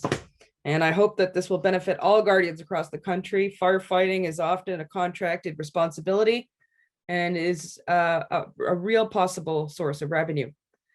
for your programs, particularly in some jurisdictions where they operate on that contract basis. So we'll give it another minute or so. And then after this, Eden, magically, can you give us some results from this poll? All right. So some of you are, most of you are not, and some don't want to know, which is great. Okay, thank you very much for that. We really appreciate it. At this time, I'd like to invite Dati back to tell us a little bit more about the small tent sessions that we're just about to go into. Thanks, Val. So sorry for my rushed instruction at the very beginning, but just to remind you all, and for those who missed our explanation on day one when we did small tent settings, because we chose Zoom as our platform, we knew the majority of our participants were very familiar now with Zoom. Unfortunately, Zoom has some technical limitations, and we know how important it is to have a time to connect and share in small group discussion. In order to enable that, we've set up a second virtual space that we're referring to as small tent gatherings. So to get there, you will need to click the red button on, the bottom right of your screen. You'll need to leave this Zoom webinar, and in the email that was sent to you this morning with your small tent link, please reference that email. We've had to reorganize some of our small tent sessions overnight. So reference your email from this morning. You'll find a small tent link to join a small tent session where we'll be able to enjoy a presentation on capacity building, a recording from Elodie Button with the Coastal on the Stewardship Training Technician Program that was referenced in our sharing circle this morning. And if you're having any issues getting to small tent, please do email our tech team at help. Can we pull up the email in the chat, please? I believe it's help@ilinationhood.ca. But I don't want to direct people to, yes, it is help@ilinationhood.ca. And so with that, and without further ado, I wish you well, and I'll see you all in the small tent. Must see. Quick note before you go, you can use the same webinar for Big Tent to join us back here once you're done your small tent. Thanks all. Thank you for that amazing small tent session. I hope that went relatively seamless for you all, and it wasn't too confusing to find us in small tent. Welcome back to Big Tent. I'd like to ask our tech team to share the photographs submitted by Gregory Jador. And Gregory, if you can hear me and you are being prompted, would you please unmute and share your story? Good afternoon, everyone. Evening for me in Newfoundland. It's getting close to supper time, but it was a nice couple of days. So this is our photo. This is our land guardians that did all the work over the last number of years to get we close to where we are today in developing IPCAs within our territory that covers a very large portion of land, over 466,000 hectares, which of that about 260,000 will be IPCAs, a part with Canada. So in this picture, the Guardians are doing work here. We first time we ever seen a muskrat house within our territory in over 40 years. They were trapped out way back, and industry came in, and a lot of their ecosystems were destroyed. But we managed to capture this along their trails out, and so what we done is that we stuck a trail cam up on the tree beside the house to hopefully we'll capture a video of the muskrat.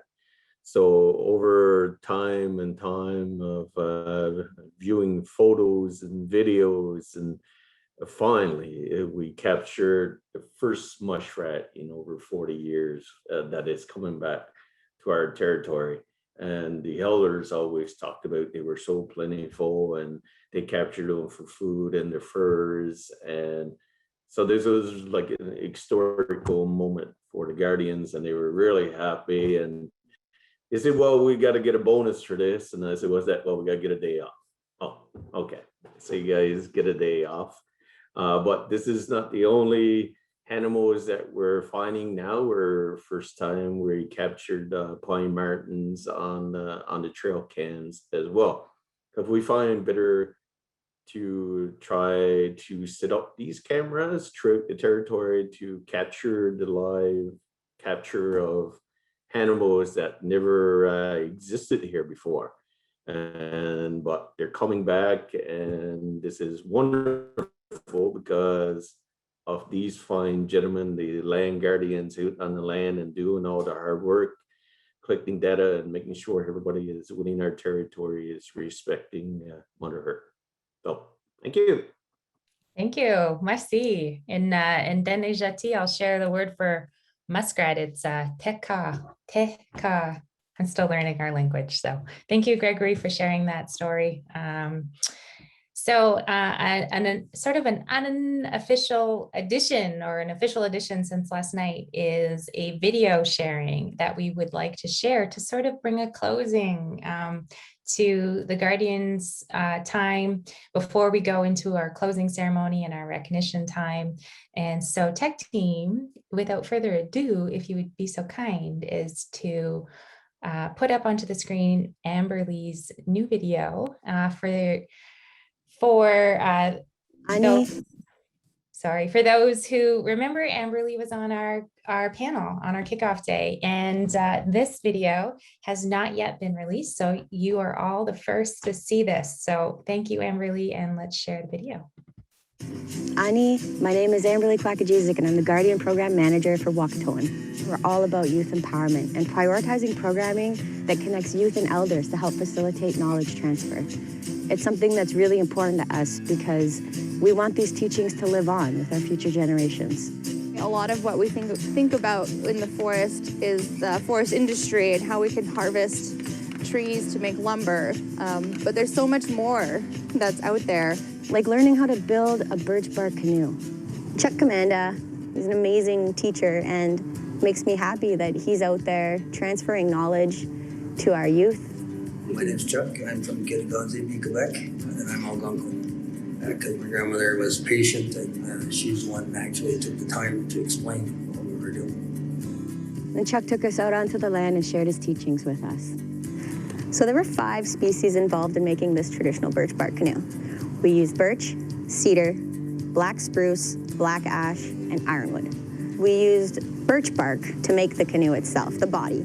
The cedar tree was used to create the gunnels and the ribs and the sheeting on the inside. We had to harvest the cedar in the bush and split it using a sledgehammer and wedges. We used a knife and a furrow to slice really thin sheets of cedar. And then the next day we came in, he took his crooked knife and he trimmed all the ribs up, and then we inserted the sheeting and the ribs at the same time. And this here is spruce sap. It's like nature's glue. It's to make sure that no water gets in. As we went through the build, relationships evolved. I think a lot of trust was built. You're trusting that everyone is doing a good job, doing the lashings tight, making sure the canoe's not gonna fall apart. I had an amazing time building this canoe with my team. Wakatoan is full of passionate, knowledgeable land stewards. Making that connection to the people that lived here thousands of years ago, this was all they had for resources, and this is what they were able to make with it, like this beautiful but also very functional water vessel.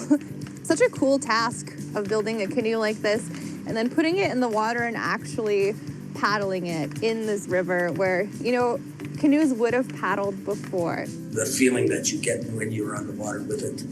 I've paddled other canoes in the past, and this one here is so responsive. You know, you can turn on a dime. I feel like I've grown a lot throughout the process of the canoe build. I was so immersed into my culture. I was on the land every single day. I was surrounded by people who wanted to learn.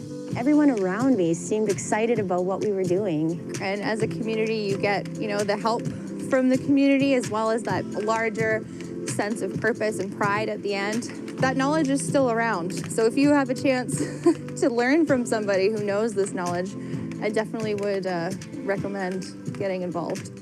One of the best parts about being a guardian is getting to do all these cool projects. Getting to work with your community, learn from your elders, reconnect to the land. It all brings you closer to your cultural roots. And it's why it's so important to support these guardian programs. I know how important it is now to continue practicing it and to continue passing it on. And that's the goal of the guardian program, transferring knowledge.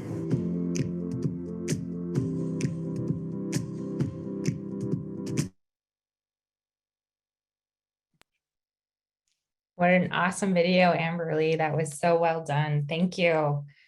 Thank you so much.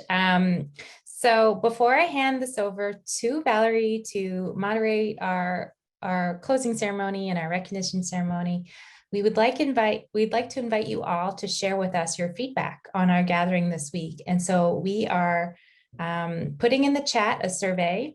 We encourage you all to fill it out. Let us know what worked for you, what didn't this week. We'll put this survey evaluation link on the Facebook page for the gathering, and we'll also send it to you as a follow-up in an email. So anyways, at this point, I'd like to invite Valerie to come back and join me and kick off our closing celebrations. Sure thing. I'm here, but I can't turn my video on. Tech team, please help me. You've controlled my video, so I no longer have that option. All right, here we go. Thank you very much. Here we go. Be spotlighted. Thank you. So, wow, Greg, that was really great to hear about what your community is doing on the island of Newfoundland. Or should we call it Mi'kmaq, or Mi'kma'ki? And Amber Lee, world premiere of that video. That was spectacular. I could just feel being in that canoe with you guys and see the pride that was just developing and welling up as the canoe moved on. So that's just great. It's been an amazing week. I don't know how you guys are doing. I'm a little tired, but we've tried to do our best and make this, an action-packed, information-packed, and collaboration and communication-packed event.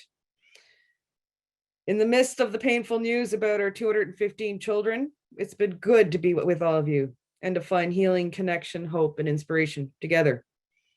The work of Guardians galvanizes us all. As Bev Sellers said, the love you have for your people in your territory shines through loud and clear. We've certainly felt that, and you are creating a better future for all of us. So as we close this week, we'd like to recognize and celebrate your successes and the tremendous value of promise that we see in your efforts by presenting a number of inaugural awards for guardians, leaders, and allies that support this work. Note that we will be making an effort to have these awards on a yearly basis, at least when we can host these gatherings, and hopefully next time we'll be in person. We might also get you dancing in your seats. In a few minutes, we're going to get to hear the incredibly talented Leela Gilday, award-winning singer-songwriter based in Yellowknife. And for those who may know, she was nominated for our Indigenous Artist or Group of the Year in the Junos that is occurring on Sunday. So check that out. We're very, very excited to have her join the gathering, and we look forward to hearing her play at the culmination of the recognition ceremony. So before we begin, I'd like to introduce ILI Senior Leader Frank Brown. You've seen Frank come on a couple times. Frank is a hereditary chief of the Heiltsuk Nation from Bella Bella. He's been a key leader in the campaign to expand Guardian programs right across Canada, and he's a champion of the role of Guardians in strengthening nationhood to determine the future of our lands. Frank, over to you. Thank you, Valerie. It's been a great week. The work we do on behalf of our future generations and the land that sustains us couldn't happen without partnerships and collaboration, which is at the heart of guardianship, both in the work on the ground and in the movement to expand Guardians across Canada. The Indigenous Leadership Initiative would like to present the Indigenous Guardians Collaboration Award to the Joint Working Group of the First Nations Guardian Pilot Program. In 2018, Environment and Climate Change Canada and the ILI co-created the First Nations Federal Pilot Joint Working Group for Guardians, which includes 4 federal representatives and 8 Indigenous knowledge keepers from throughout Canada. The Joint Working Group was tasked with implementing the Budget 2017 pilot funding announcement. It established criteria for the distributing of the pilot funds and worked together to make the application and delivery process more efficient and effective. They ensured an Indigenous perspective in the structure of the fund and in the evaluation of the proposals and the success of Guardian initiatives. The Joint Working Group is recognized by the Government of Canada and the ILI as an interim step to arriving at a fully developed and established national First Nations Guardian network. Yesterday, the Joint Working Group received their mandate to continue this work for another year while negotiations to create the national network continues. Even beyond this time frame, the Joint Working Group will leave a long and lasting contribution. They have created a way for Indigenous nations and the Government of Canada to work together, a new approach and delivery model in which Indigenous and Crown representatives collaborate as partners. This is hard work, and every member of the group has gone above and beyond, including evaluating an incredible number of applications. The last round had over 125 proposals to be evaluated, just as an example of the incredible interest in Guardians across our country. And we know some of you even did this work while you were on your holiday to ensure Guardians would receive the funds on time for their planned activities. We are deeply grateful for your dedication and your patience. You have laid the foundation for future and ongoing government funding and support for Guardians initiatives that is Indigenous led. Congratulations, and now we will hear from members of the Joint Working Group. In closing, I just wanted to say that it was an honor to witness the good work of this Joint Working Group as an ex officio member in the early phases, and want to personally thank you for your service. Wallace Gayasika. Okay, wow. What a surprise, what a great acknowledgement from you know, our one of our leaders, Frank Brown. It's wonderful to hear those kind words to be said about the work that we've done over the last few years, and all of our colleagues, all of our working groups showing up here and presenting much of their hard work that they've done over the last few years in their own communities as Guardians. And it makes my heart swell with pride and joy as I see the young people gain that knowledge from the elder Guardians, and to see that our land thrive with much more resources than what we've started with. And we have worked very hard, and we will continue on with this commitment to make our footprint even larger in this movement forward. Julie. Thank you so much, Loretta, and I echo your comments. Heartfelt thank you, Miigwech, for the honor of recognizing the work of this group. You know, this is a group of both federal and Indigenous members, and the dedication I have seen over the past 3 years has been immeasurable. And these people are volunteers. It's not like they're paid to do this job. So I would like to say an enormous thank you for the honor, but as well for the honor of having the privilege of co-chairing this committee with my esteemed colleague Loretta. And last but not least, I think on behalf of the members of the Joint Working Group, I would like to thank both secretariats that support the Joint Working Group. So there's a secretariat within Environment and Climate Change Canada and a secretariat within ILI. So I'm talking about Melody and Carol, and I'm talking about Virginie, Audrey, and Julie Gates, and Cindy, and Cody, and the students who have come through the working of the Guardians over the past 3 years. I think a lot of the work we do is so efficient and great because of the support of those two secretariats and their, constant collaboration. So great big thank you and kudos to everybody on this Joint Working Group for all the work you've done over the past 3 years. Just amazing work. Yeah. It's nice to finally see people's faces again and to be able to hear about some of the work that's being done, and it gives us a lot more energy to continue on, with Councillor Georgeois' presentation, very, very great. Jimmy Morgan and his expertise, and Linda Dwyer, who's dedicated hours and hours of her time to the overall evaluation and the overall, of course, program, proposal review, as well as Marie and Keith Christmas over there in Nova Scotia. Thanks to all of the Joint Working Group and the Secretariat members that Julie has mentioned. Thank you so much.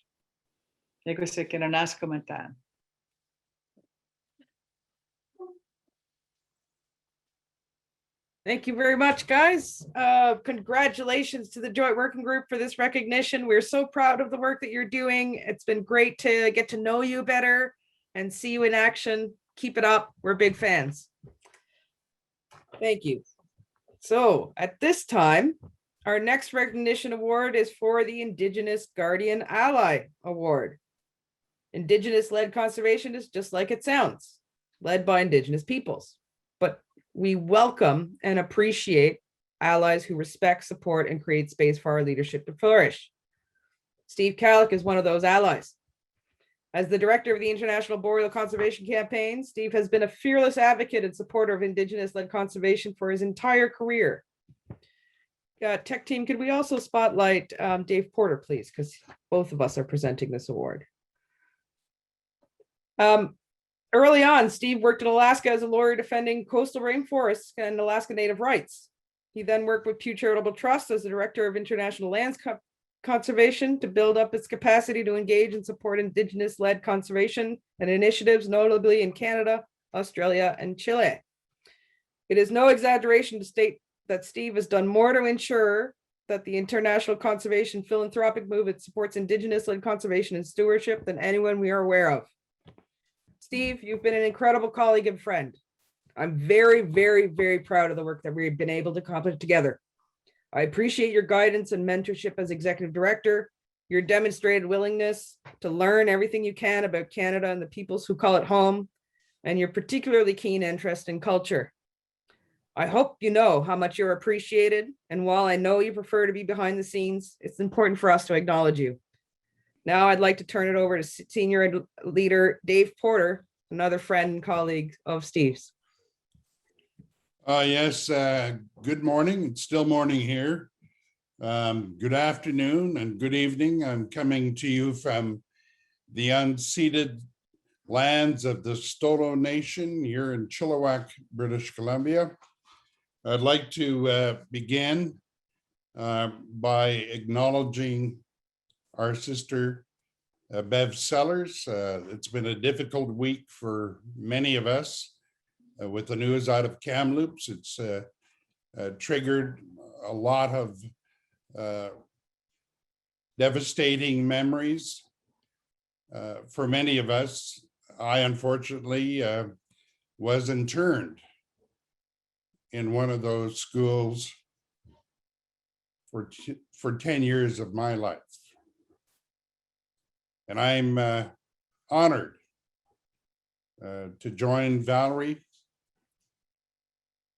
and the rest of the ILI team, the family of ILI and acknowledging the good work that you've done, Steve. From the get-go, you understood that if we were going to have effective, lasting conservation in our territories, that it had to be led by our nations. I remember the first time I met you, we did a 2-day flyover to Turbo Water in 2004, a year after we did the consent agreement with the government of the Yukon. And we landed in Francis Lake. And shortly before we arrived, one of our hunters had taken a nice fat moose. And so we were blessed with moose tenderloin and eggs. The first of many great meals that we shared with each other. We were so effusive in our thankfulness of the moose meat. I remember one of your team members was a vegan, and she couldn't stand it. She had to have a bite herself. And Steve and I have destroyed many sushi menus across the country. And I noted that you sent me an email a couple of weeks ago about the Siberians eating frozen whitefish and reindeer. Well, if you want to have another meal like that, head up to Inuvik and look up Jerry Kassoon, and you can have some frozen Arctic char dipped in whale oil. Or you can go to Crow Flats with Norma and have some raw caribou marrow and dry meat. So, Steve, you've been a fighter for us. A lot of people don't know Steve's a boxer, or had been. And we share a common idol in Muhammad Ali. So Steve's been in the ring on our behalf many, many times. So if we're out there and there's an obstacle that's being presented by a uninformative and government or a difficult industry partner, all we have to do is shout out Steve Kalik, Mumbai, and I'm sure you'll be there, as you've always been.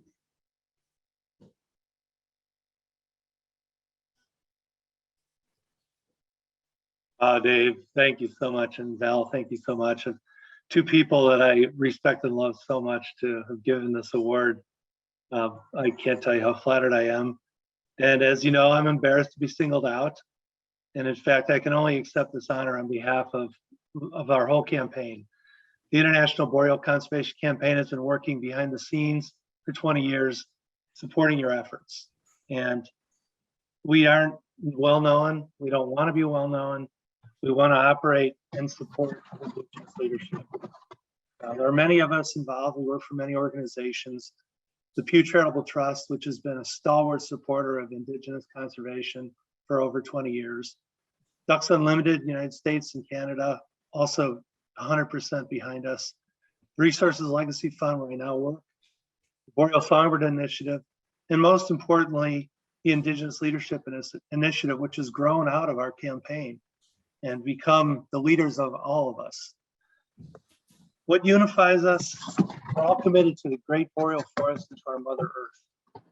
We're also all committed to justice, and we're all committed to supporting your campaign for sovereignty, the restoration of your stewardship and your nationhood. I've always been there to help. I was a young lawyer working for the Columbia River Intertribal Fish Commission when I first got out of school. And I was assigned by one of the tribal biologists to go count fish out on the river. So I left my comfortable office. I traveled out to the Columbia River, got in a little skiff with a tribal fisherman, and we went out and we started pulling fish.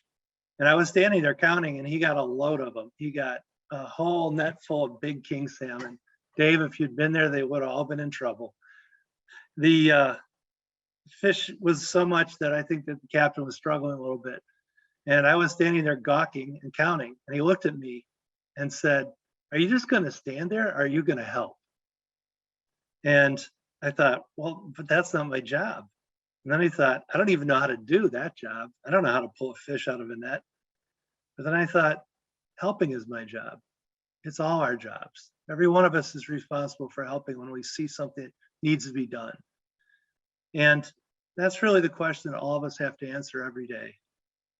There's hard work to be done. It may not be the job we came to do, may not be a job we even know how to do, but it's our responsibility. We have to answer the question, are you going to stand there, or are you going to help? My colleagues in the Boreal campaign have all answered that question, yes. We want to thank you for this honor collectively, and we want to thank you from the bottom of our hearts for letting us have this honor of helping. So thank you for this award. Now let's get back to work. Right on, Steve. Congratulations. Thank you for those words. At this time, I'd like to invite my bon ami and collègue, Michel Odette. Bonjour, Michel. I'm just going to make a note. Michel will be speaking in French for the presentation of this award.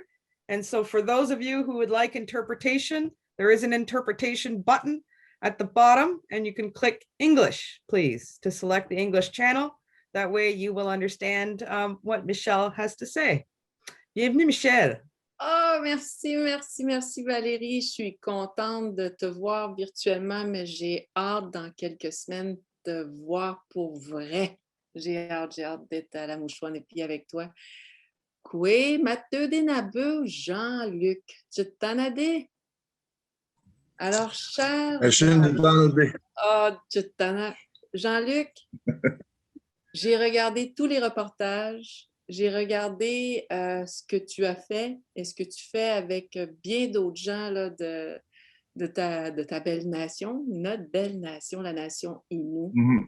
Et il y a une phrase qui m'a touchée et je l'ai dit à la journaliste la semaine passée à Trois-Rivières. Quand tu dis « le caribou, il nous a aidés et c'est à mon tour de l'aider ». J'espère que cette phrase-là résonne et devrait même résonner dans toutes nos écoles de la nation Innu. Cette relation-là que tu es en train d'honorer avec le caribou pour que nos jeunes, puis nos ados, puis les adultes se rappellent qu'en effet, il nous a tellement aidés. C'est une fierté, je suis sûre, pour Pessamit. C'est une fierté, en tout cas, pour moi, dans mon petit chapiteau ici à Québec, mais aussi pour notre belle nation. Puis ton travail est un exemple à TIC. Il est important, il est précieux. C'est notre grand, grand Dieu pour nous. Puis je veux te dire, au nom de l'équipe, au nom de Valérie, Serge et tout ce beau monde-là à travers le Canada là, qui te regarde, ben, je veux que tu acceptes qu'on te dise merci pour ton travail, puis que tu es un modèle. Alors, ton prix, là, pour ton leadership, ben, on te le donne avec fierté. C'est plate, là, je t'aurais pris dans mes bras, là. Oui. Merci, wow, c'est quelque chose, je suis honoré premièrement parce que c'est tant de sacrifices pour moi de rester, je reste dans le bois quasiment tout le temps, depuis 8 mois. Je trouve que ma blonde et mes enfants sont fortes d'accepter les sacrifices qu'on fait ensemble, mais je fais ça justement pour le bien des Inuits, pour le bien de notre futur, pour le bien de nos jeunes. C'est sûr que je dois remercier en premier aussi, c'est le bureau, l'équipe qui m'ont fait confiance pour travailler ici. c'est le secteur territoire et ressources du Conseil des Inuits Pessamit. Ma superviseure, Marie-Hélène Rousseau. Oui, Marie-Hélène. C'est ça. Puis toute l'équipe qui entoure aussi les agents territoriaux qui m'accompagnent dans cette histoire. Moi, j'appelle ça une histoire. J'ai dit, c'est un rêve que je vis mon rêve, mais je ne l'ai pas encore atteint. Fait que oui, je remercie tout le monde, je remercie ma famille, je remercie tout le monde qui se préoccupe du Atik, du caribou, parce que c'est un emblème pour nous autres. Puis non, ça me fait chaud au cœur. Merci beaucoup. Merci beaucoup. Ben merci. Puis j'espère que tu vas rester proche de nous autres ici dans notre région qu'on appelle Québec, parce qu'on va développer, je nous le souhaite, plus de formation et de connaissances où on va arrimer ton savoir pour pouvoir le partager aux prochaines générations. Puis en effet, merci à Kim, une belle grande dame aussi, là, de marcher à côté de toi et du caribou. Je te dis, Tjanashkamadan, merci beaucoup. For many of you, from my colleagues, this amazing Indigenous Leadership Initiative leaders, that circle, you've heard a lot from me.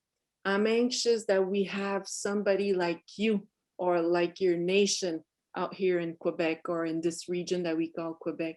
And this is why for me it's so huge that Jean-Luc is our role model, and he will make sure that he creates the path for the next generation or the people that are already ready. So I want to say thank you. Donc, I present in English. I guess, Valérie, you can me faire signe de la tête, madame. Actually, I'm going to jump in, Michelle, Go if you're ahead. all right. Sorry about that. It's just, salut Jean-Luc, salut Michelle, merci. At this time, I'd like to invite my other good friend and colleague, Ms. Norma Cassie, to come join us on the screen to present the next award for outstanding individual leadership. Norma, are you there? If you are, please turn on your camera. Yes. There I'm you here. are. All right, over to you. Well, thank you very much. It's such an honor to be able to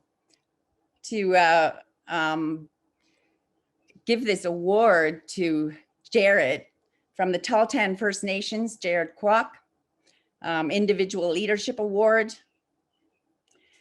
Jared is a young man of great strength and positivity, and many of us met him, and many of you met Jared at the Guardians gathering in Vancouver in 2019. And he had the entire room of 300 people inspired and encouraged as he shaped the steps and his journey to becoming a Guardian. His life changed, and he went from working with the mines and mining jobs and dealing with racism and substance abuse, and to going out to the land, learning to bring meaning to life. Becoming a Guardian helped Jared reconnect with his land and culture, and he recovered from addictions after that. And he even gained enough financial support from his new job to secure and buy a house and live a happy and secure life with his family. An excellent example showcasing what a Guardian program can do for an individual. And if you put your heart into it, you could lead your people in pride and your country. Jared has inspired so many with his dedication of strength. He has helped and start and expanded the Guardian program for his nation along with his colleagues. Their main focus is on wildlife now, also environmental and ecological monitoring. And these were big concerns for their nation. So the Guardian program took on that task, and they are now doing their own wildlife studies. Wow, I saw a video the other day capturing that, the way they sing their songs and when they net the caribou, it was so awesome and touching. It's just so beautiful. They do that and they have to watch their caribou herd as it's declining at a fast rate. They do these wildlife studies, they collar, they create and implement predator programs. They co-manage wildlife regulations now, and they monitor wildlife, water, and climate change. Jared says that working with youth is one of the most important parts of his job, because he wants to inspire them to care for the land and the animals and the communities. Jared, you are indeed an inspiration to the Tahltan and the First Nations youth and to all of us. To you, I hold up my hands. Madhu. Oh, this is incredible. Thank you very much, Norma. That was a great introduction. And I want to thank you to the Indigenous Leadership Initiative for honoring me this award. It means a lot. I will hold this truly to my heart. I'd like to thank my team, the Tahltan Guardians. A Guardian program is not built by one person, it's built by a team. And this award belongs to the Tahltan Guardians and myself. And last but not least, I'd like to thank my family for the support and just pushing me to be a better person, healthier, and just holding my hand in my health journey and becoming a better and stronger Indigenous man. I remembered in Vancouver in 2019 at the gathering, just like now, I am right now, I'm nervous and scared a little bit, just to tell my story and journey. Little did I know that little bit of story, that my little story has brought me back to this stage here. I just feel so blessed, and as you could hear in my voice. I met a lot of great people too at the gathering. One elder in particular, I forget her name, but she gave me a gift that kind of helped me through my scariest journey. I wish I could just find her and tell her thank you. And she always brings a smile to my face when I remember her. And I look at the moon. Sorry, it's just, when I talk about elder people, it just so proud when elders could come up to you and congratulate you on your accomplishments. Well, after that, in Vancouver, I got sick, and I went on a crazy journey, scary and painful. After a few months of enduring all this, I was finally, in a way, blessed that they've figured out what was wrong with me, and I was diagnosed with a stage 4 lung cancer. But I made it through, and I'm here today. I was able to make a very fast recovery from it, from my first round of treatment, and I'm doing really well up to now. And after, holy man, let's say 3 months of enduring all that, I was on a super fast recovery. 2 months probably, I was back on the land, being a guardian within my heart. Unfortunately, I'm experiencing a little bit more pain right now. It's probably why I'm a little bit more emotional. I'm going to go and get that checked out, and hopefully we could get that managed out or sooner than later. Yeah, and that's my journey, and I'm still here, and I'm still working on the land, doing whatever I could right along my co-workers, my guardian. And we're doing some really good stuff here. Our guardian program is still growing, and it's come a long way since its inception. I would like to thank everybody that involved in Tahltan Guardian programs and the success that we achieved throughout the few years.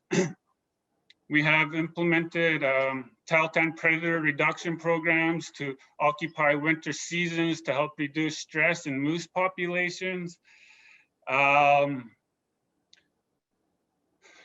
We did some caribou collaring and wolf collaring, sheep capturing and health sampling.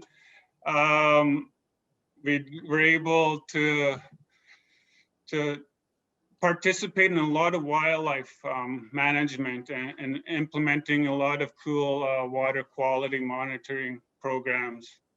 And we're always patrolling throughout the whole season, year round.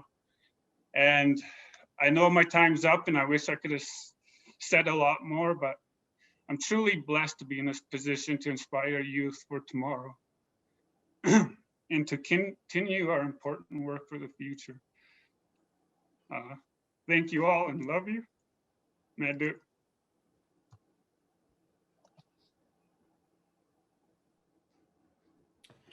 Wow, Brother Jarrett, we love you too. We're so proud to know you, and we're very proud of you for having won this award. Keep up with your journey. We will continue to offer prayers and tobacco to the Creator to see your health come back. Thank you. Love you, Jarrett. So before we move to the next award, Norma, you mentioned a film that Jarrett shared with us, and we are going to screen that right now. Jarrett shared an amazing video showing him how other Tahltan Guardians are doing caribou monitoring by singing a special song to the caribou. It is amazing, and I encourage you all to watch it. The song will stay in your head for days. Believe it or not, we've posted this on our Gathering Facebook page, and we are going to take the time right now for us all to see the great work that Jarrett does.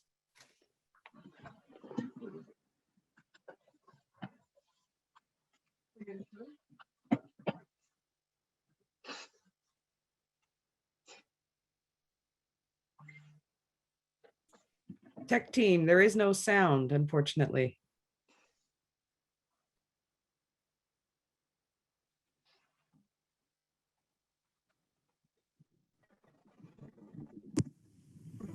Snares on that fence? Yeah. And then they'll chase the caribou, say, off the mountain. And they'll sing a song.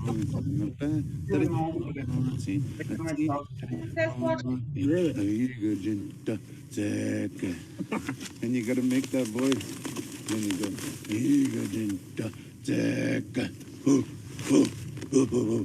and then they'll run towards that snare. I mean, everybody's done it traditionally wise, but nobody really knows about how we've done it. Right. You sing a song, a special song.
These animals are on the interface of a lot of change. It's not just industrial development. With a highway running through and lots of access for backcountry recreation, technological advances in snow machines, these caribou are kind of feeling all that out and learning. So it'll be interesting to see how they cope with that. We started to hear from our elders that weather was starting to change, so the caribou are going to start acting differently. And now that's happening.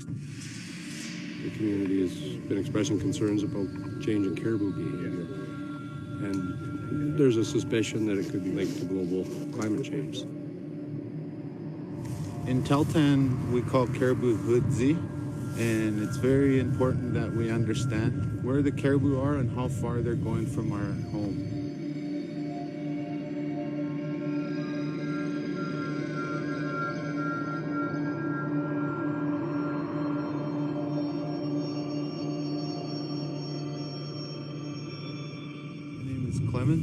I'm a Tahltan wildlife guardian here in Dease Lake.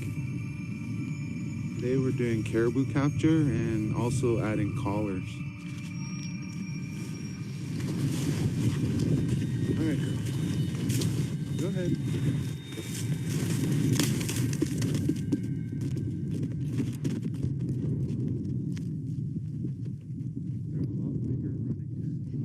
It's usually just the pilot and a net gunner, maybe one other person. You have to keep the helicopter pretty light so it's maneuverable. And then we'll position a group to where it's a safe place to catch them, where they're going uphill or they're in some deeper snow, so they're not moving too fast, because the last thing we want to do is hurt an animal. We'll get dropped off and untangle it from the neck as quick as we can and hobble it front and back legs together and get a blindfold on it. Yeah, caribou are a pretty calm animal for the most part. I mean, they're fairly herd bound. And they're interesting. I've dealt mostly with caribou in the maternity pens, and their characters. You get to know them, and they've got their little personalities. But I think of them as more prehistoric ungulates in their behavior and how they act on an individual's level. Once they're restrained, we'll take a rectal temperature just to make sure that they're not overheating and we've got time to process them. And then we'll collect a blood sample, some hair, some feces. Maybe a skin sample, and we'll put a radio collar and an ear tag on it. Now we'll take the temperature again to make sure the animal's healthy and release them.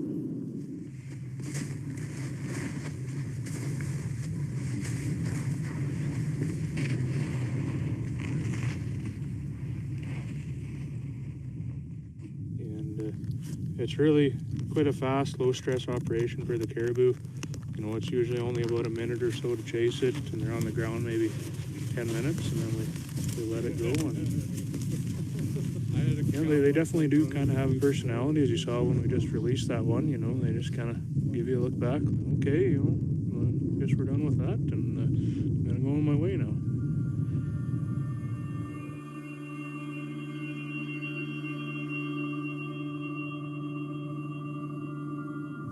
Well, caribou are hugely important. They're an indicator of how the landscape is doing, more so than probably any other species here in the north.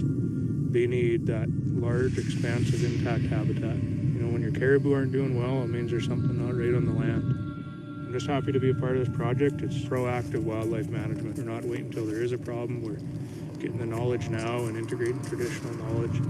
It's a piece that's really been missing in this province, and it's good to see the Tahltan taking the leading role in it.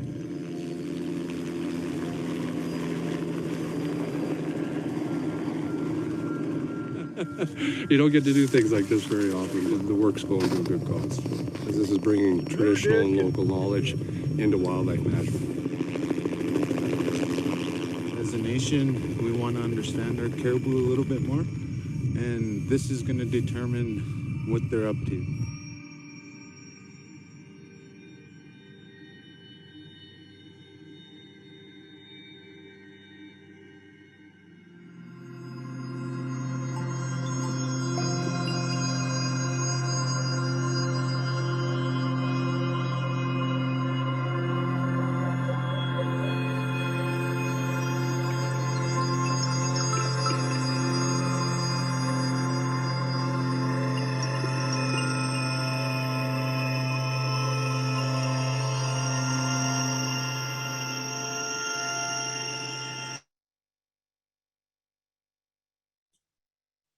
Wow. Wow. Wow. What an outstanding video. As some of you may have noticed, we've got Bart, our great tech guru, has just put on a link to the Facebook version of it. Please make sure to see it. For me, it froze a little bit in the beginning, so I'm gonna certainly watch it again. And boy, singing to the caribou, that's just beautiful, from another caribou person. At this time, I would love to invite my friend and colleague Bev Sellers to present our next and final award. Bev, over to you.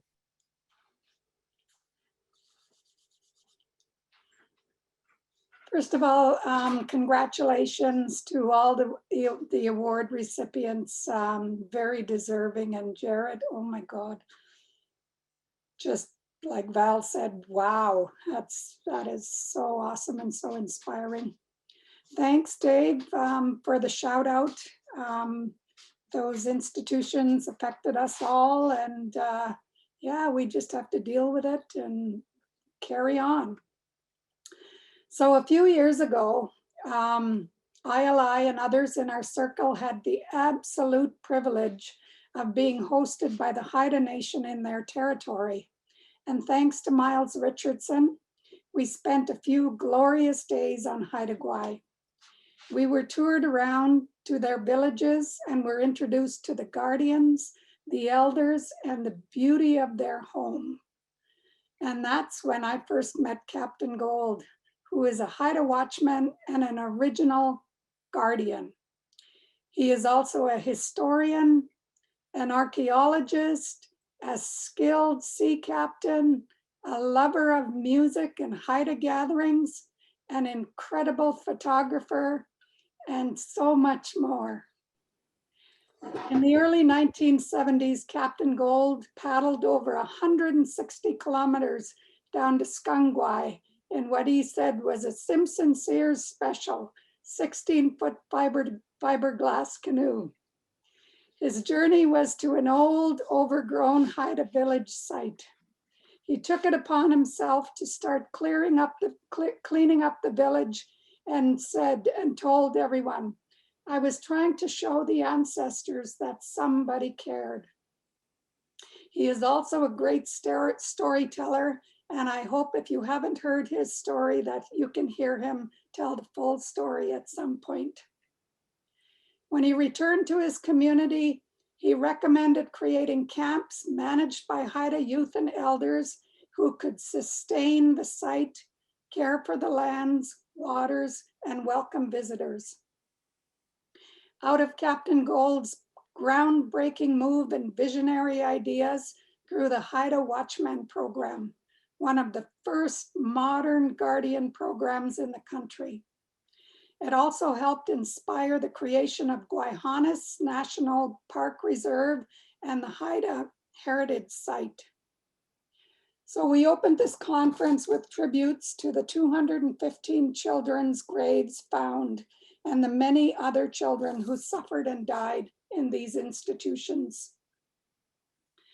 There is a lot of healing that needs to happen in our communities, but we cannot forget that there is a lot of healing that needs to happen in the non-Indigenous communities as well. It is a very unhealthy society that would allow all the atrocities that Indigenous people endured.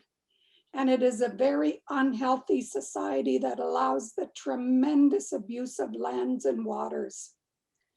Over the last few days, healing and decolonizing have been stressed on a number of occasions.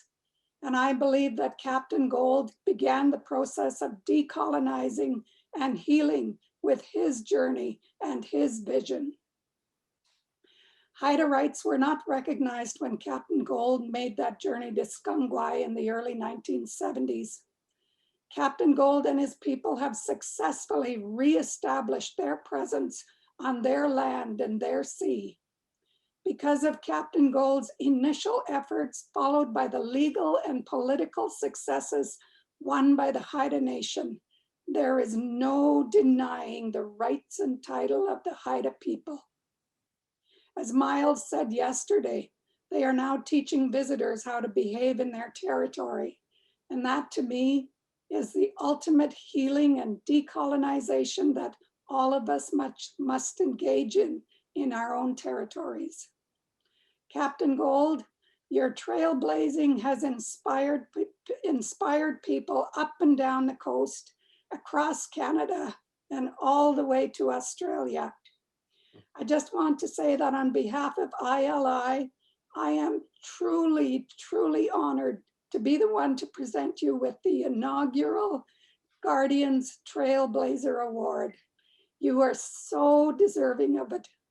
Thank you very much for all you have done, and congratulations.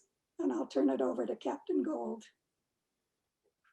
Bev, this is such an honor, and the way you put this all together amazed me in the way that I've hardly ever put out a bio about myself. And you come up with this, and it's so amazing and it's so great. I just love you for that. And it's Kamloops, oh boy, at this time, it's such a tough time for you, and here you are, and you're doing great, and I just care for that. So all the others that had awards also and so on like that through this whole program, it's just a wonderful program to be able to do all these awards right now and so on. So people would understand more about following the footprints of their ancestors. And I'd just like to say thank you for this Indigenous Guardian program, for this chance to speak and talk and acknowledge people. And in my life, my mom and dad and so on like that were the ones that, I guess you could say, inspired me to explore and do different things, because I heard about the history of the Haida people all through my life and whatnot. So I was always digging into the history. In my time period, my dad and his generation were my playmates, because during the time I was out on trolling with the Skidegate fleet and the Masset fleet, we were practically the membership on the fishing grounds, and my buddies were dad's generation, so I got to know the history quite well. And when I went down to Skungwai, like you mentioned, I I learned how to paddle that canoe on the way down. It is 100 miles one way, and it is just, oh, what an eye opener. My friends that took me over to Moresby Camp to launch me probably were laughing and wondering if they'll ever see me again. The canoe was vibrating all the ways over until I got out of sight, I guess. They watched me until I did get out of sight, in case I needed it, I guess. But it is exciting, and it is a journey that I well remember. One of those times I was getting near Tanu, and I could see a deer feeding on the beach real close to the water. So I got a devil in me, and I wanted to get over there to see how close I could get to him before he noticed me. He was always watching the forests, never looking towards the ocean. And I got so close to that deer, I could poke him with my paddle. And the only thing that gave me away was a small echo wave from the reef to my canoe, and it slapped against the canoe. And that made him turn around and look, and he just eyes open real wide in wonderment. And pretty soon he started vibrating real hard. He wasn't moving, but just vibrating. And he was so scared he couldn't move. And so I picked up my paddle real slow and tapped the gunwale, and he took off. He was running right to the other end of Tanu Island. That is the way I sort of scared him, just to make him understand that you can't play around out in this wild. In 1974 and 75, that was in 1973 when I went down to Skungwai. And I got there, it was such a overgrown village. But to me, I was racing a southwest storm. And when you look at Skangwai, it's right out on the west coast of Haida Gwaii. And the southwest is coming right from Japan. So the storm was building, and when you're on the west coast, it builds very quickly. So I was racing that storm across, and it's 3 miles, and my canoe paddling speed is about 3 miles an hour. I made it over there in 40 minutes. I just had to go full bore. And I was going up and down in the waves and everything else, like just trying to beat that storm. And birds were coming out and checking me out and everything else. And the waves were so huge, and the trees were bending over on Skangwai when I got there. It is such a strong wind, but I was in the lee a little bit. So I was entering the village in this small island. And in my mind's eye, I could see the kids swimming around right beside me in the water. It is almost like I wanted to move my canoe over to give them more room so they can be able to swim and enjoy more. So I went in further, and I always told this story about seeing a woman packing a bentwood box up this slope there, and I knew it was filled with fresh water. And all the kids and everything else was around the corner, and the rest of the houses opened up, and it's just a mind vision of how the village used to be. And it is so overwhelming that I turned my canoe around and landed stern first, like in the old days. If I landed bow first, the ancestors would think of me as a supernatural being. So I landed stern first to show I'm human. And I made a small prayer during that time. It said something to the effect that I'm only here for a short time to do you honor. And if I make a mistake, to forgive me. And then I stepped out of the canoe, and my foot landed on a flintlock pistol, and I picked it up in amazement looking at it, wondering if it is ever used in warfare or in anger.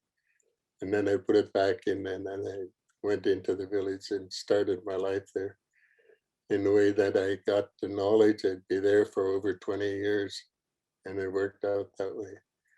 So all those people that helped me over the years, like following summer was 74 and 75, and I was with Simon Fraser University.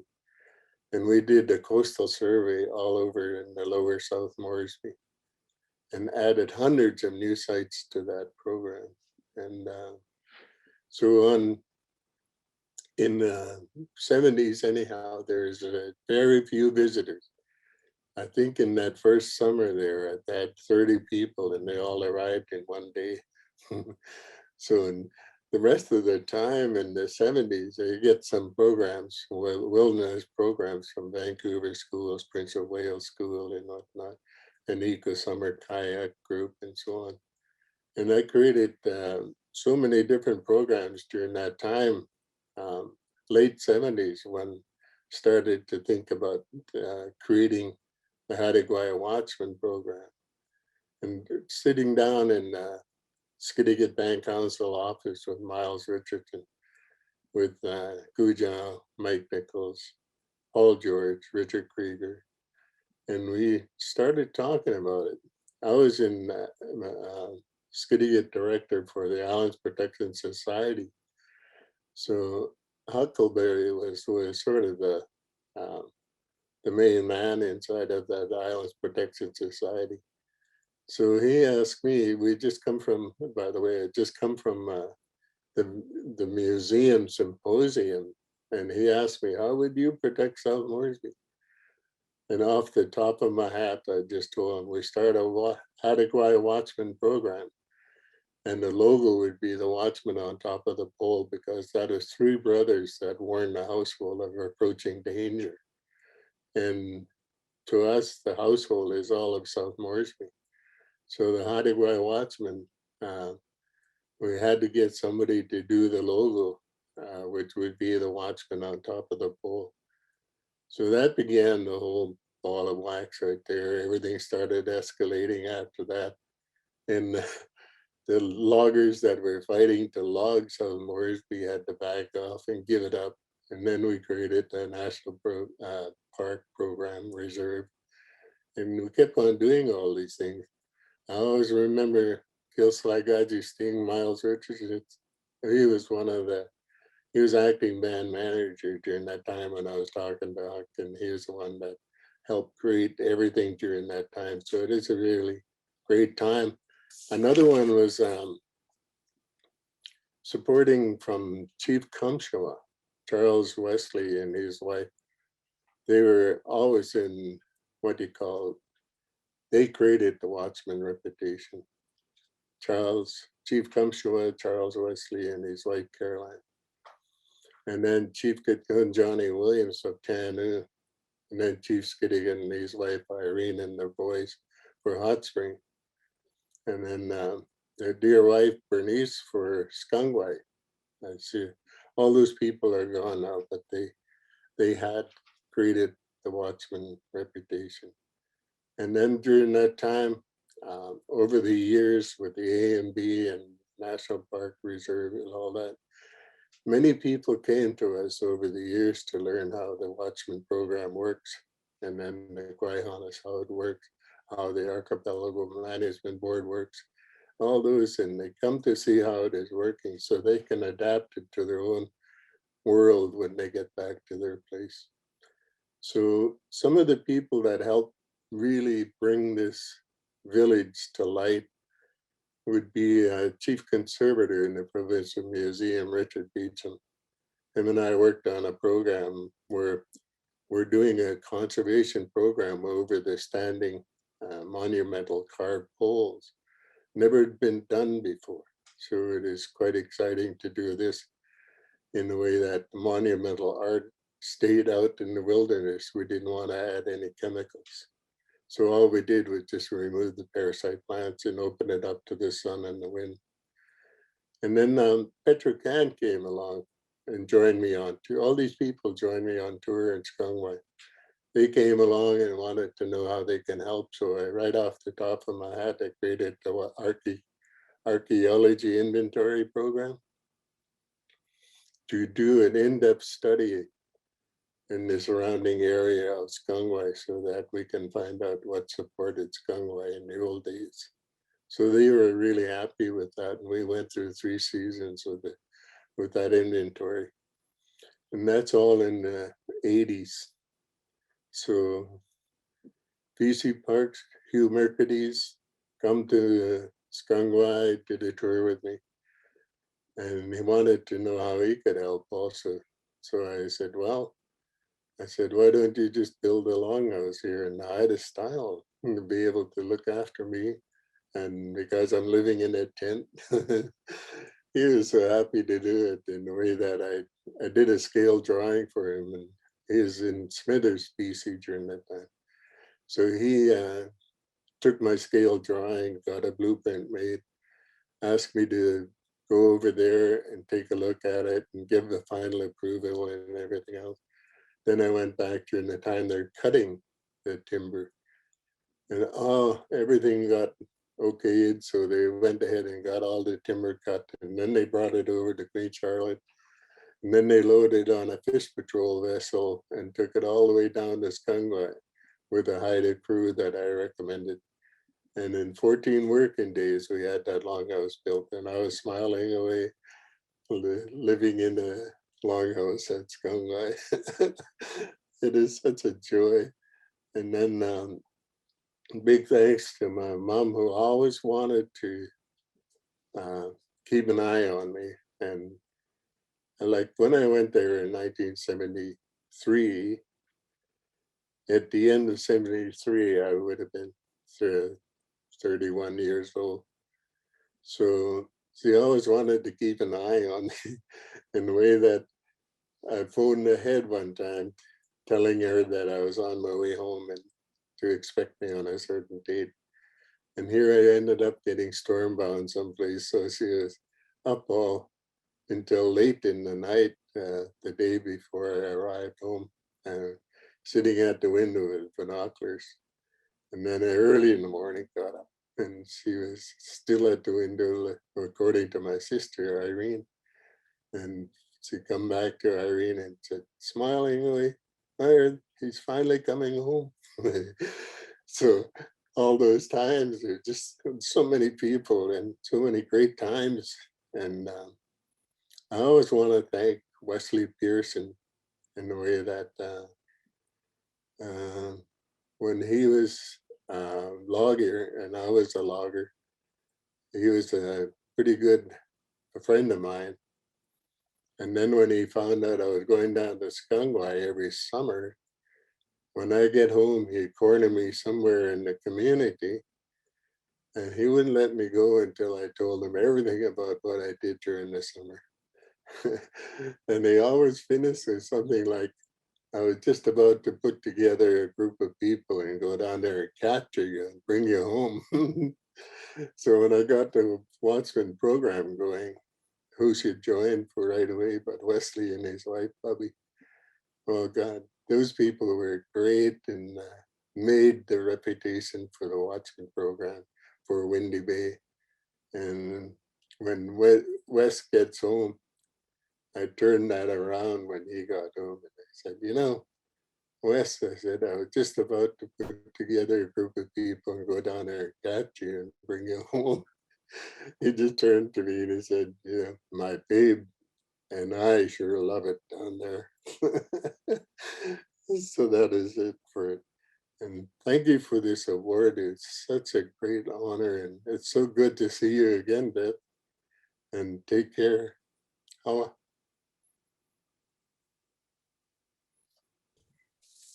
Wow, wow. Hawa, Bev, thank you. Hawa to Captain Gold, congratulations for this recognition. You know, you've inspired so many people over the years when you share your story. And boy, that was an amazing history of the Guardian movement. I'm so glad we're recording it.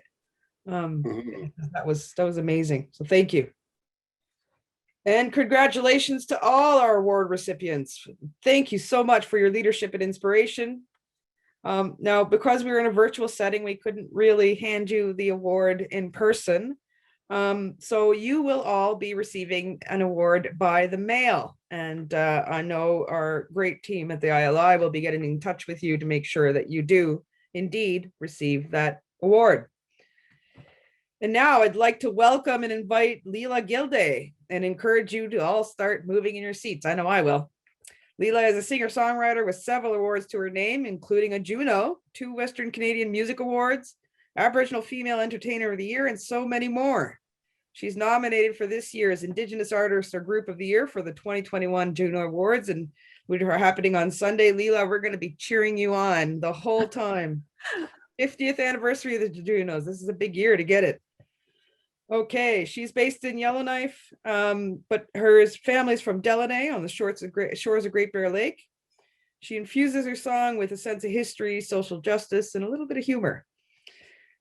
Even though she's based out of Yellowknife, she loves to tour and play in every province and territory across Canada, across the US, in Greenland, which I've also been to, beautiful country, Australia, Japan, Europe, and beyond. Leela, we can't wait. Take it away. Masi Cho, thank you so much. Wow, I'm going to take my headphones off so I'm not listening to myself. But I just wanted to say that being a witness to your award ceremony today has been truly inspirational. And I'm so thankful and honored to be here. So much of the work, you know, there's a lot of talk about reconciliation in the news the last few years, especially since the Truth and Reconciliation Commission released its 94 calls to action. But so much of the work of true reconciliation is about land. And so much of our worldview as Indigenous people is intimately connected with the land. So I wanted to play a couple of songs to honor all of you today, particularly those who have been recognized. And wow, that was an amazing history of the Guardian movement. Thank you so much, Captain Gold. But also, and Jarrett, I was really moved by your story as well. This song was originally written inspired by the water protectors at Standing Rock, but really it relates to all of us who stand up for our land and take care of our land and water. So it's called Rolling Thunder.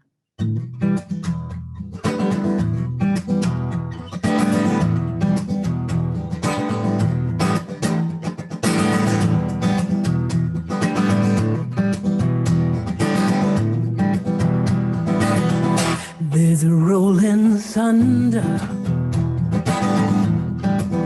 in the sky,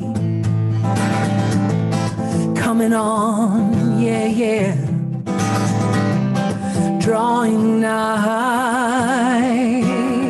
You can feel it crackle at the base of your spine. Hear them ring, yeah, yeah. War cries. It's the sound of the people. People rising, rising up, rising up. It's the sound of the people.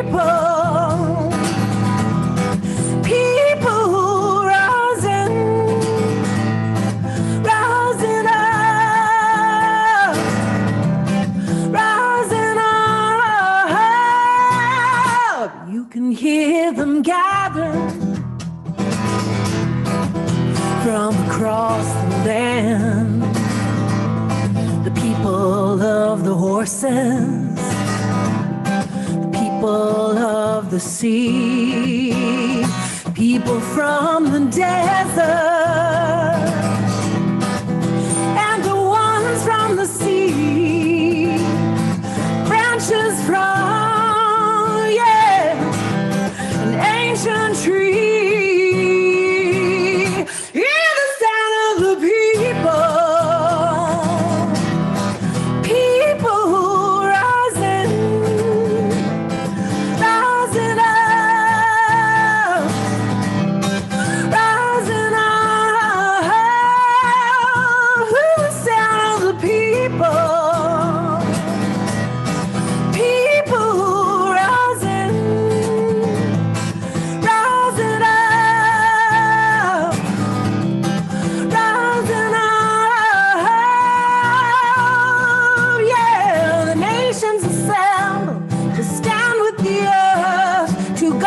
Big waters and honor her now. Centuries in balance, we stand at the point where we can choose money or we can choose life. We can choose money or we can choose life. We can choose money or we can choose the sound of the people. People rising, rising up.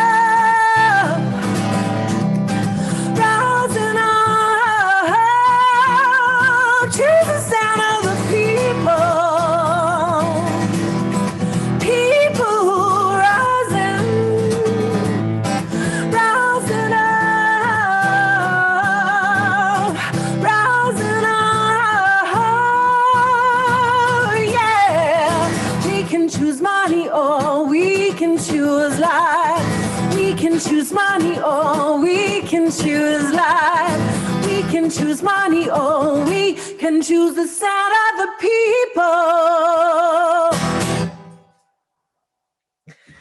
Masicho, thank you so much. I wanted to think I have time to share just one more song with you before I know there's a number of other items on the agenda.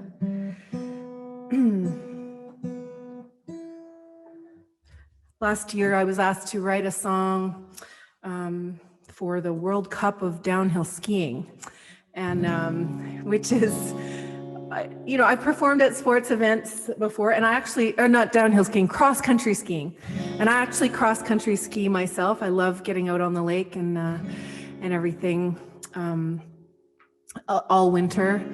Actually, the ice is just receding right now, but this song, it was a stretch to write an inspirational song for world-class athletes, until I realized that we all kind of face this in our lives when we're looking to get through insurmountable obstacles, when the journey is so long and hard.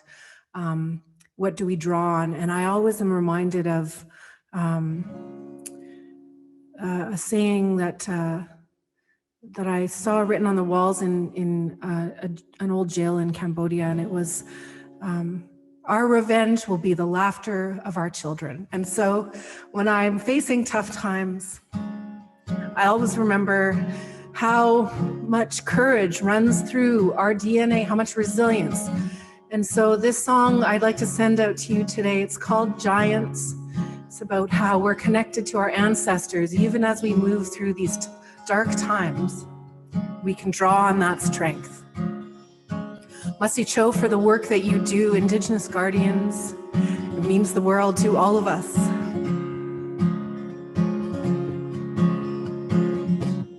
We are brilliant as the snow, 10 million years of atoms flow, shining through the deepest night.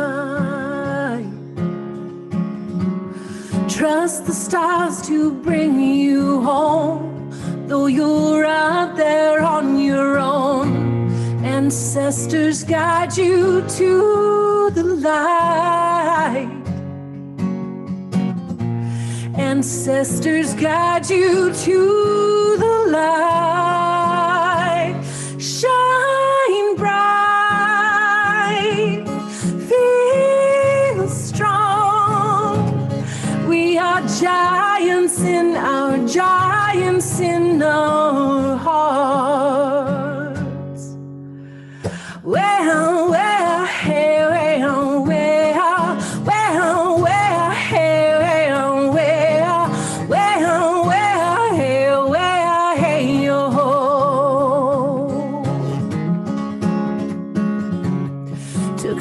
time to get you here.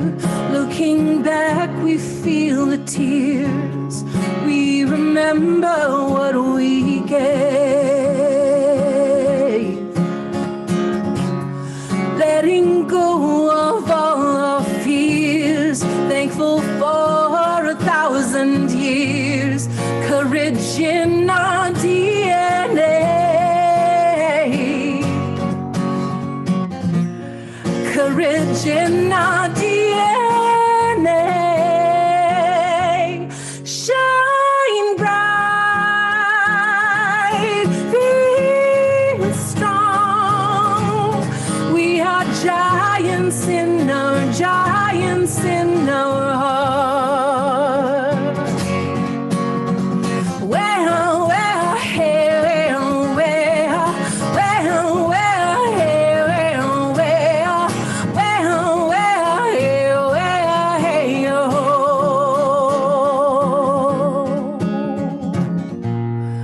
Dena chonke surina ketse eyihe edakriye.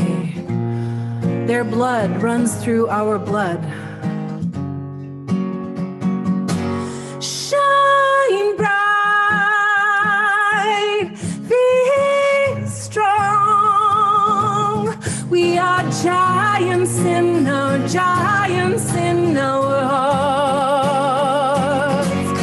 Shine bright, be strong. We are giants in our hearts. We are giants in our hearts. Well, hey,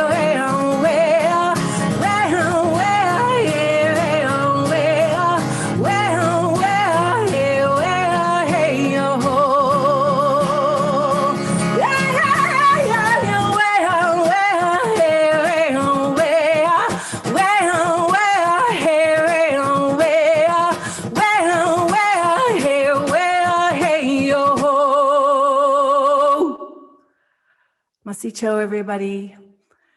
Be well, stay well, and keep on doing the strong work. Masicho. Whoa, whoa, Leela, what a voice, what energy, and what appropriate songs for this event. You know, I believe our guardians are indeed giants. I think so too. Merci for having me. Oh, thank you so much. Okay, at this time, before we go to the final closing, I want to launch the poll again on firefighting. So as guardians, if you are involved in firefighting, please let us know whether you are or not. The question is just in front of you. And for those that are, can I ask a favor of you? Can you send an email to info@ilinationhood.ca and let us know who you are, because we will be following up with you directly. So let's go for the poll. Leave it up a couple more minutes. Okay.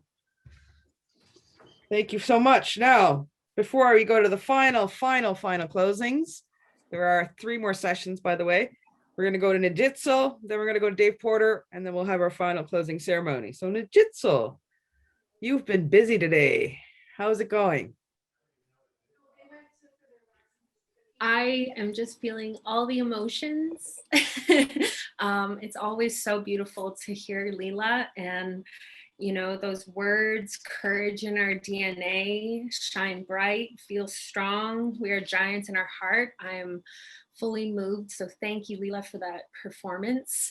I'll share a little bit about what's going on back here, but it's mostly Post-its at this point. But I do want to shout out a couple really beautiful quotes and moments that we had. So we started over here with Premier John Horgan, and I've laid out a number of his commitments and government commitments that they're looking at and they're focusing on right now. Then we moved into our sharing circle, building guardians and stewardship programs from the Coastal Stewardship Network, moderated by Dati, and she'll have her own little photo here eventually. And we heard from Ernie Talio, we heard from Vanessa Bellis, Ross Wilson, and Laura Hoshisaki gave us a really beautiful overview of the structure of the network and how it's being built. But I did want to point out a couple quotes here, specifically, where was it? Oh, there was a really, we recognized we may have to compromise across the board and negotiate on what compliance will be, and that a lot of discourse is needed. So there was a lot of talk about that, but also this panel gave us a lot of beautiful advice about leadership, about that compromise and what that looks like, and how people are still fighting for those rights and acknowledgements. Then we moved into our beautiful recognition, celebration, and closing ceremony, where we heard that the collaboration award went to the Joint Working Group on Guardians. And I actually just want to shout out all these names: Loretta, Julie, Jimmy, Keith, Linda, Gregory, Doug, Marina, Sean, Kevin, Nicole, Ross, Lada, also known as Colin, and Marie. And I'm sure there's so many more people that have gone into this work. We then, the award for the Indigenous Guardian Ally, we heard from Stephen Cullick, and he made a really beautiful point about helping is everyone's responsibility. And when we see something that has to be done, we must take that action. We then heard from Jean-Luc Canapé about the Emerging Leadership Award, and that was beautiful to hear about Caribou, also the Gwich'in Vadzai, and how the work was so important and precious. And basically his quote was that he is living a dream that I am living through. I thought that was really beautiful. We then had a very, very emotional moment about the Outstanding Individual Leadership Award with Jarrett Kwok. And he had so much to give to us. He said that he will hold this award to his heart. He feels truly blessed to be in this position to inspire youth of the future to continue this good work. And my personal message to Jarrett is that you are a warrior, and in Gwich'in that word is Neve Tahin. So thank you for being that warrior. And finally, we heard from the Trailblazer Award that was presented by Bev Sellers to the amazing Captain Gold and his lifetime of work that he has contributed to Canada and to Turtle Island. And then of course, we had our lovely photo stories that will be featured as well. And then we finalized and finished off with Leela. So thank you. I feel super blessed to have been here. And I know you won't be here tomorrow to see this poster, but I'm sure the team will relay that to you in some way. So again, Haicho Masi. Masi Cho, Chinishkabin, thank you so much, Nijitsul, for that. I can't wait to see the final drawing. And yes, indeed, it will be posted on the ILI social media, on the dedicated webpage, on the dedicated Facebook page, and I hope that you all share the images widely. We may also be planning on sending you a little something in the mail related to that. So thank you so much. Hard to believe we're now at our final closing. It's been a wonderful week. I'm exhausted, but my heart is so full with everything that's happened. Just before I turn it over to Dave, I've been doing some background texting for the last few minutes. And we have, I believe, Jen Cerulli, you're going to be posting a GoFundMe site for Jarrett Kwok. Of course, his travel between the Tahltan territory and Vancouver and Victoria, where he gets his treatment, is quite expensive. And so anybody who would like to offer him a gift, do that. And I've also been texting in the background about the elder that he mentioned, and we will be organizing a Zoom call between Jarrett and that elder so that they could reconnect. So hopefully that will go well, and all our blessings, Jarrett. So I have the pleasure of introducing my friend and mentor, really like an uncle to me, Dave Porter. Dave is the CEO of the BC First Nations Energy and Mining Council. He's held many leadership roles. He was the founding chairman of the Northern Native Broadcasting in the Yukon, a predecessor to the APTN network. He was elected chair of the Cascadena Council. He was also elected to the Yukon legislature, where he served as environment minister, amongst others, and became deputy premier. Anybody who's visited Herschel Island, that's Dave, who helped make that a designated park. After leaving the legislature, Dave was named Deputy Minister of Culture and Communications for the Government of Northwest Territories, where he shepherded the legislation that brought and officialized all 11 languages in the Northwest Territories. He then served as Assistant Deputy Minister of Aboriginal Affairs for the British Columbia government. The ILI has just been blessed to have Dave offer us his gift. And Dave, over to you for your closing remarks. Thank you very much, Val. Given the time that we're at, I will truncate my remarks today, and I'd like to say that to be preempted by Captain Gold is an honor. And Bev, I know as a writer, you just couldn't resist a story, and what a story it was. Just reflecting briefly on the week's events, we've had daily 600 participants, and as of yesterday, we had 9,000 views. The one area I'd like to highlight, aside from the storyboard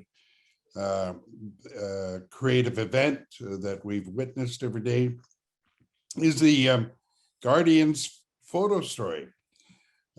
It is an amazing creative injection to these webinars, and I'd like to acknowledge the posting from Jennifer, in which she showed us a photograph of a young man with this incredible sturgeon, and the story that went along with it, which was the arrogance of Western science and the inability to understand thousands of years of traditional cultural knowledge.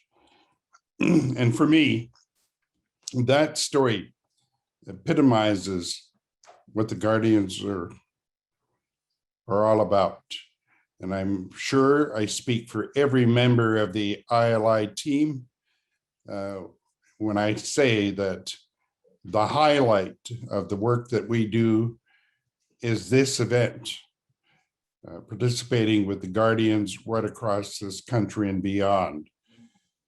You're very inspirational, and we're really affected by the passion and the commitment that you bring to the work that you do.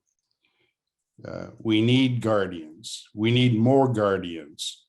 We would like to see a Guardian program in every community in this country. And so thank you very much for the work that you do and that you will continue to do.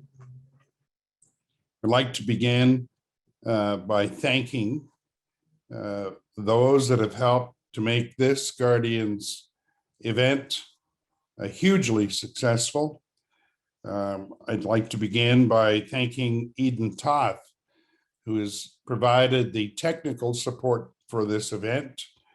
Usually the techie types are at best difficult to deal with, but Eden, speaking for myself and I think many others, it was a real pleasure working with you. And as well, I'd like to thank all of the panel members and the presenters that have assisted us in sharing their knowledge over the last week. And a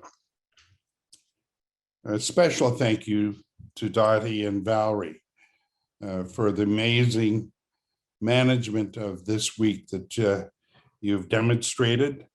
And I'd like to also thank the support team, Carol Kavanaugh and Melody Morrison. And most of all, I'd like to, on behalf of the ILI, thank the Indigenous Guardians of our nations.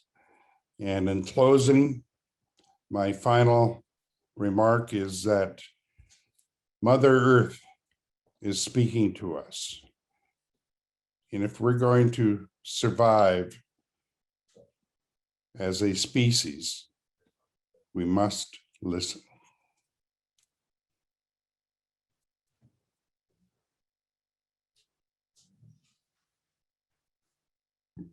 Quilla. Thank you very much, Dave, for those closing remarks. Tinishkamitin. At this time, I would love to turn it over to my friend and colleague Dati for the final closing ceremony. I see Jonas has joined you. Thank you, Jonas, for being here with us. Over to you. And this will be the last time I will see you guys. So thank you so much for being here today. It's been a wonderful week. Merci, Valerie. Thank you, Dave, for those amazing closing remarks. I'd like to introduce my elder, my mentor, Jonas Antoine. We work closely together on the Adegi agreement, and he's kindly and graciously agreed to provide us with closing prayer for today. Merci. I would like to say thank you. This very prestigious event. And I would like to congratulate all you people that have received honors. And to Valerie, your professionalism amazes me. And Dave, your wisdom and your professionalism amazes me. Captain Gold, you're a very, very inspirational person. And I, as one person that visited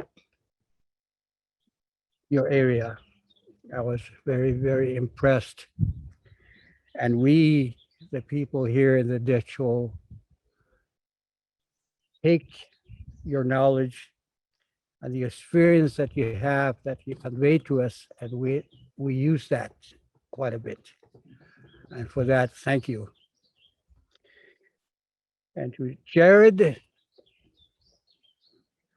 you mentioned the little story that you told. Well, your little story is not a little story. It's a huge story. I remember hearing it in Vancouver. And congratulations to you. And again, to all the people that received honors. Masicho. When we pray, it's very universal. And we bring in a lot of things into our prayers. And when we pray, we also open up our hearts and bare our souls to connect. I would like to start my prayer by, first of all, telling you about the stories that my father told me about his hunts. And when he tells me stories, I listen to him. And I was with him until close to the very end of his life. And he always tells me a story about his hunts, and the pack sack is heavy, he says. He doesn't mean that it's hard work. He means that it's a good life. That's what he means. The pack sack is heavy. Or if he's in a canoe, he says, the canoe is full and it's heavy. And all you people, you the leadership, as well as the guardians, it seems like your pack sacks are heavy. We all have that, you know. It's a load, a very good load that we carry. And this is what gives us the inspiration to keep on going and do the things that we do. So today, we are thankful again here in the Decho that the sky is clear, great, big, huge, white puffy clouds up ahead. And the trees around us are gently swaying in the wind. And it's another beautiful day. It's the beginning of summer. And you all know that the Decho, here in the Decho, especially in our community here of Sitikwe, Fort Simpson, we have endured a flood which united the whole community. And we pray for them as well for good strength. So we ask our Creator today, and the spirits of our mothers and fathers that have gone before us, our grandmothers and grandfathers, they set an example for us by looking after the lands and guarding it, and left it as it is for us to use. And we use it today, and we leave it as they left it for us for the future. But we pray again today for this great strength that we have to continue into the future. And all the things that we do is for Mother Earth. Because it's said that the land speaks to us. So today, we ask again our Creator to give us more strength. We do all the right things.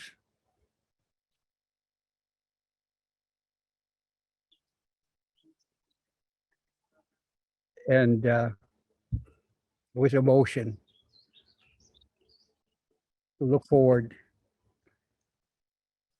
that all the things that we do today are the right things. Decisions on the land. And if you feel good about it, it's the right decision. Our ancestors told us, never let go of the land. Don't let go of the land. The land you do not let go. We are following their directions. And every day we remind ourselves that this is what we are here for. We are here for a purpose. And this purpose has to do with the land, My brothers and my sisters all stand with one purpose, and that is to follow the direction of the elders. So today, again, all the people on the land, there will be strength for them. We are here. If you are looking at us today, you put your hand down upon us.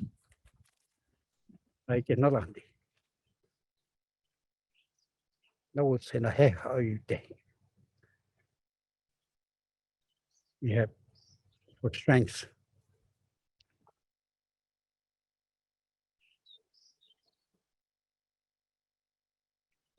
Masicho. And our songster, Lila Masicho. You make this old uncle very proud. And when you talk about the strength that you have, about being strong, you've had strength for many, many years now, and keep on doing that. Yeah. Masicho, Valerie, Dave, Masicho. May the good Lord, the Spirit of our grandfathers, the Great Spirit, give you all strength and direction. Masi. Masi Jonas. And with that, we conclude the 2021 Virtual First Nations Guardians Gathering. We thank you all for joining us this week. Masi, masi, masi.